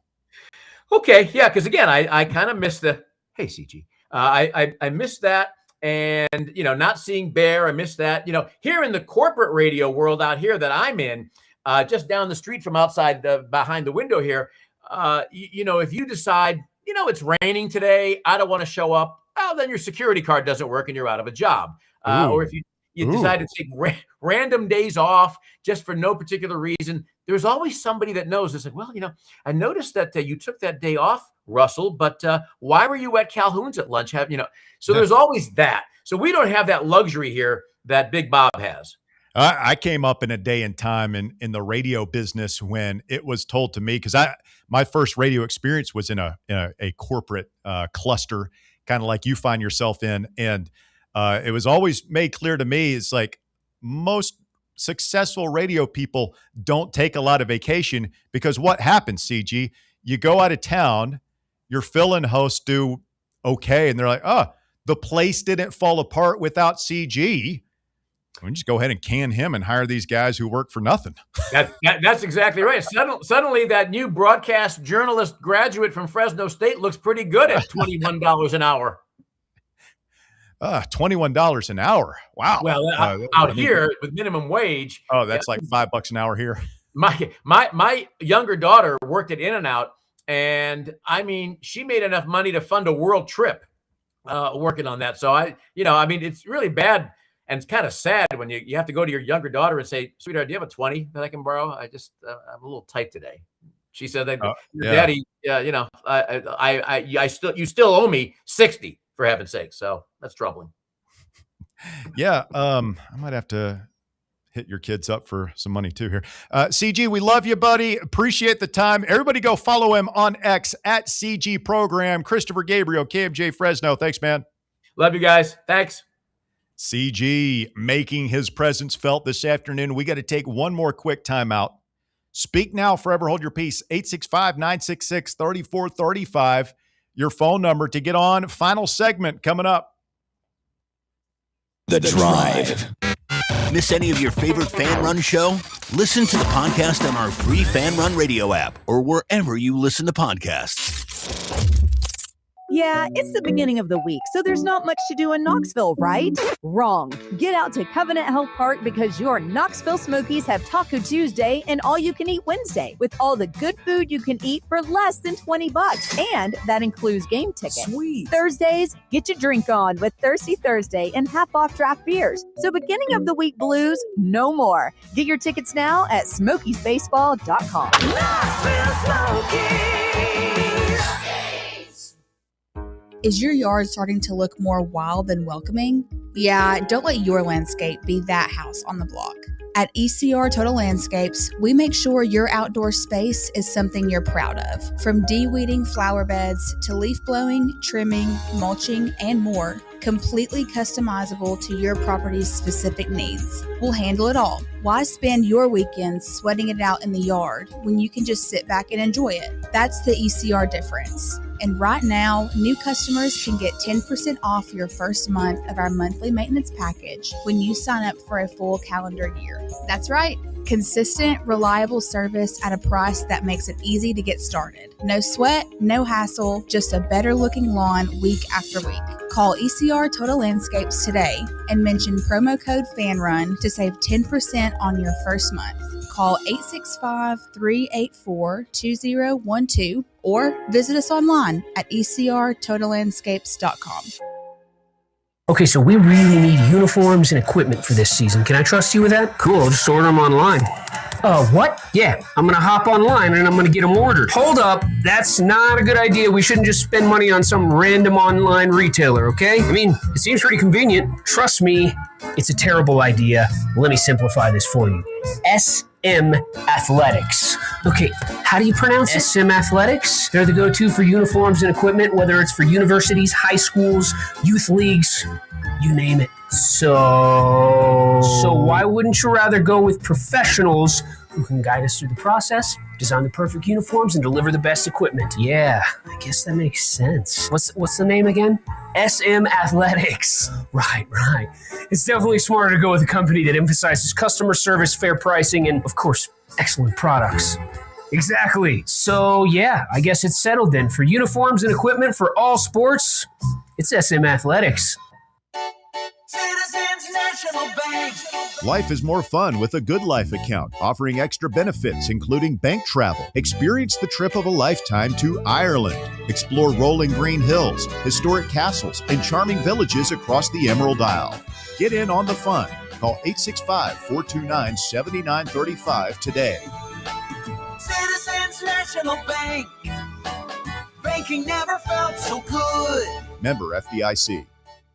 Located in Knoxville's historic Old City, Barley's offers great food, live music, the best draft beer selection in town, and now your new favorite place to watch sports. Their indoor projector is perfect for any weather, and they've revamped their upstairs area with more TVs to take in all of the action. Their menu features hand-battered chicken tenders, juicy burgers, fresh salads, and the tastiest pizza in Knoxville. You can enjoy their happy hour drink specials daily from open until 6 p.m. Barley's Tap Room and Pizzeria.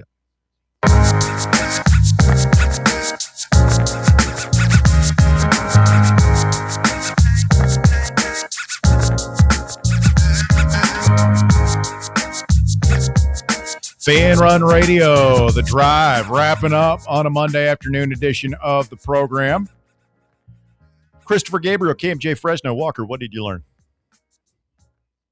I learned that. I kind of caught you there. Yeah. I was in the middle of lowering the music. I got a lot going on. Head on a swivel? No, I was just I was taking a little bit aback, but not really, because CG can be positive. He's very positive about bullish. all three of the major sports coming up. I mean, he makes a good point. Like, if Faison Brandon is the prince who was promised, I mean, basketball is already rolling. Baseball, the potential to roll is definitely there. We just need to get this football thing fixed.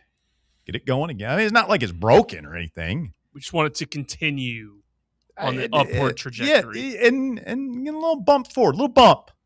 I mean, I thought we're not unrealistic. It doesn't have to be 12-0 this year, but No. Let's surprise some people. Let's go 9-3, 10-2, crash the party kind of thing.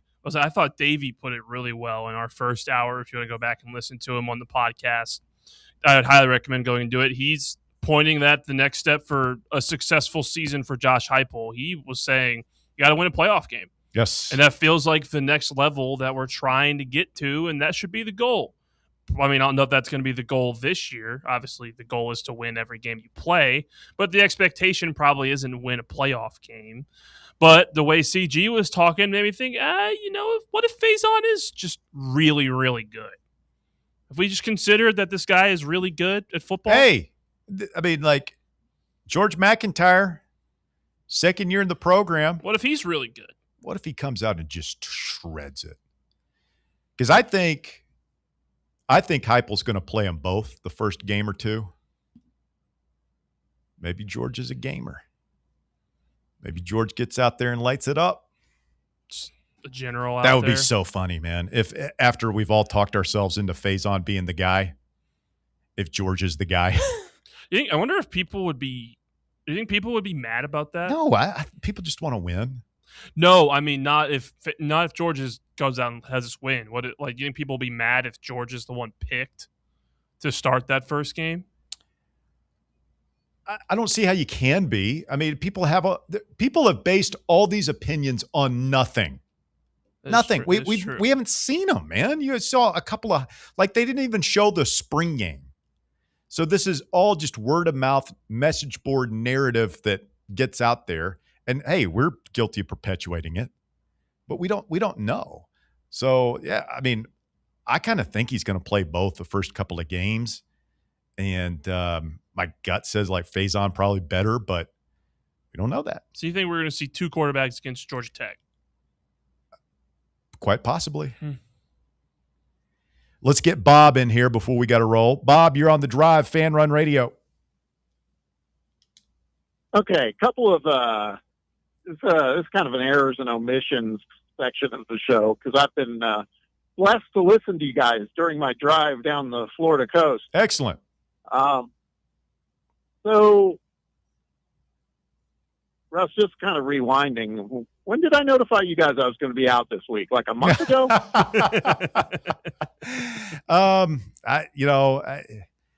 There are so many days off. A lot of days. Yeah, that I can't keep track of them at this point. No, there was none in between those, to my knowledge, maybe one. But yeah, I mean, the way you guys characterize things, I love this. When you're not there, man, geez, what a it's throwdown. open And season you sound when like I someone's just not called here. this weekend, going, "Hey, I'm out this week. See you later. Enjoy yourself." You had a heavy lift there for a couple of weeks, Bob. I mean, you were from July, from 4th of July to now. You've earned some time off. Yeah, and then back to the thing about the Avengers. Walker, what I said, to be clear, was I liked the Avengers Endgame. There are some more niche movies that I probably liked a little better, but I knew that's not how you're going to win. Blockbusters. I will say, the spirit of the game. For me, the most shocking moment of today's show was Walker, not once but twice, using the word scumbag in reference to. I thought it was an abhorrently sellout picking Avengers Endgame in the little strong. That's what it felt like. That's what it felt like to me. I've got 4 words for you, Walker. Lord of the Rings. I love that movie. I love. Yeah, that well, I like the Avengers. Do you love Avengers Endgame? I don't think you love Avengers Endgame. I liked Adventures. Yeah, that's all. Just I respect it. Hey, you played to win. You needed to win, and you got it. Exactly. He's Bob was Lane Kiffin in the 2022 Ole Miss game, just falling down, faking injuries every other play.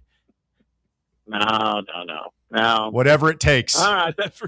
Yeah, that's right. Well, that's it. You guys have a great week. I'll be thinking about you tomorrow, but you can't imagine how much bashing. Well, Bear will be there, so he'll take a lot of it too. So that'll be good.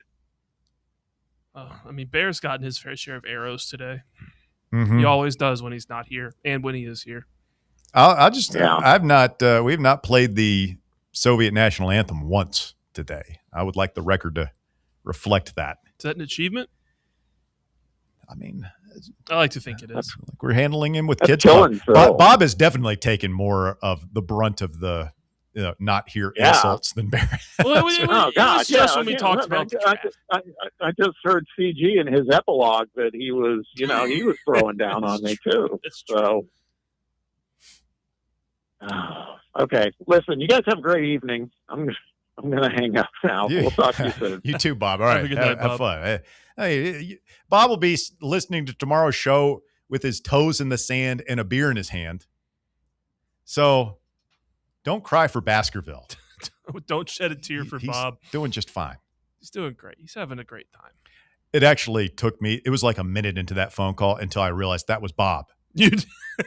At first, I thought it was just because we've got another Bob, right? I don't think we have another. We don't. Do we have another Bob? I don't remember there being another one. Oh man, it's only one Bob. 3 hours. I'm tired. Time to go home. All right. Thank you, Walker. Well done, sir. Hey, well done to you, sir. Yeah, the two of us. Who needs Bob and Bear? Don't need him. Maybe we need him a little bit. Maybe a little bit. All right.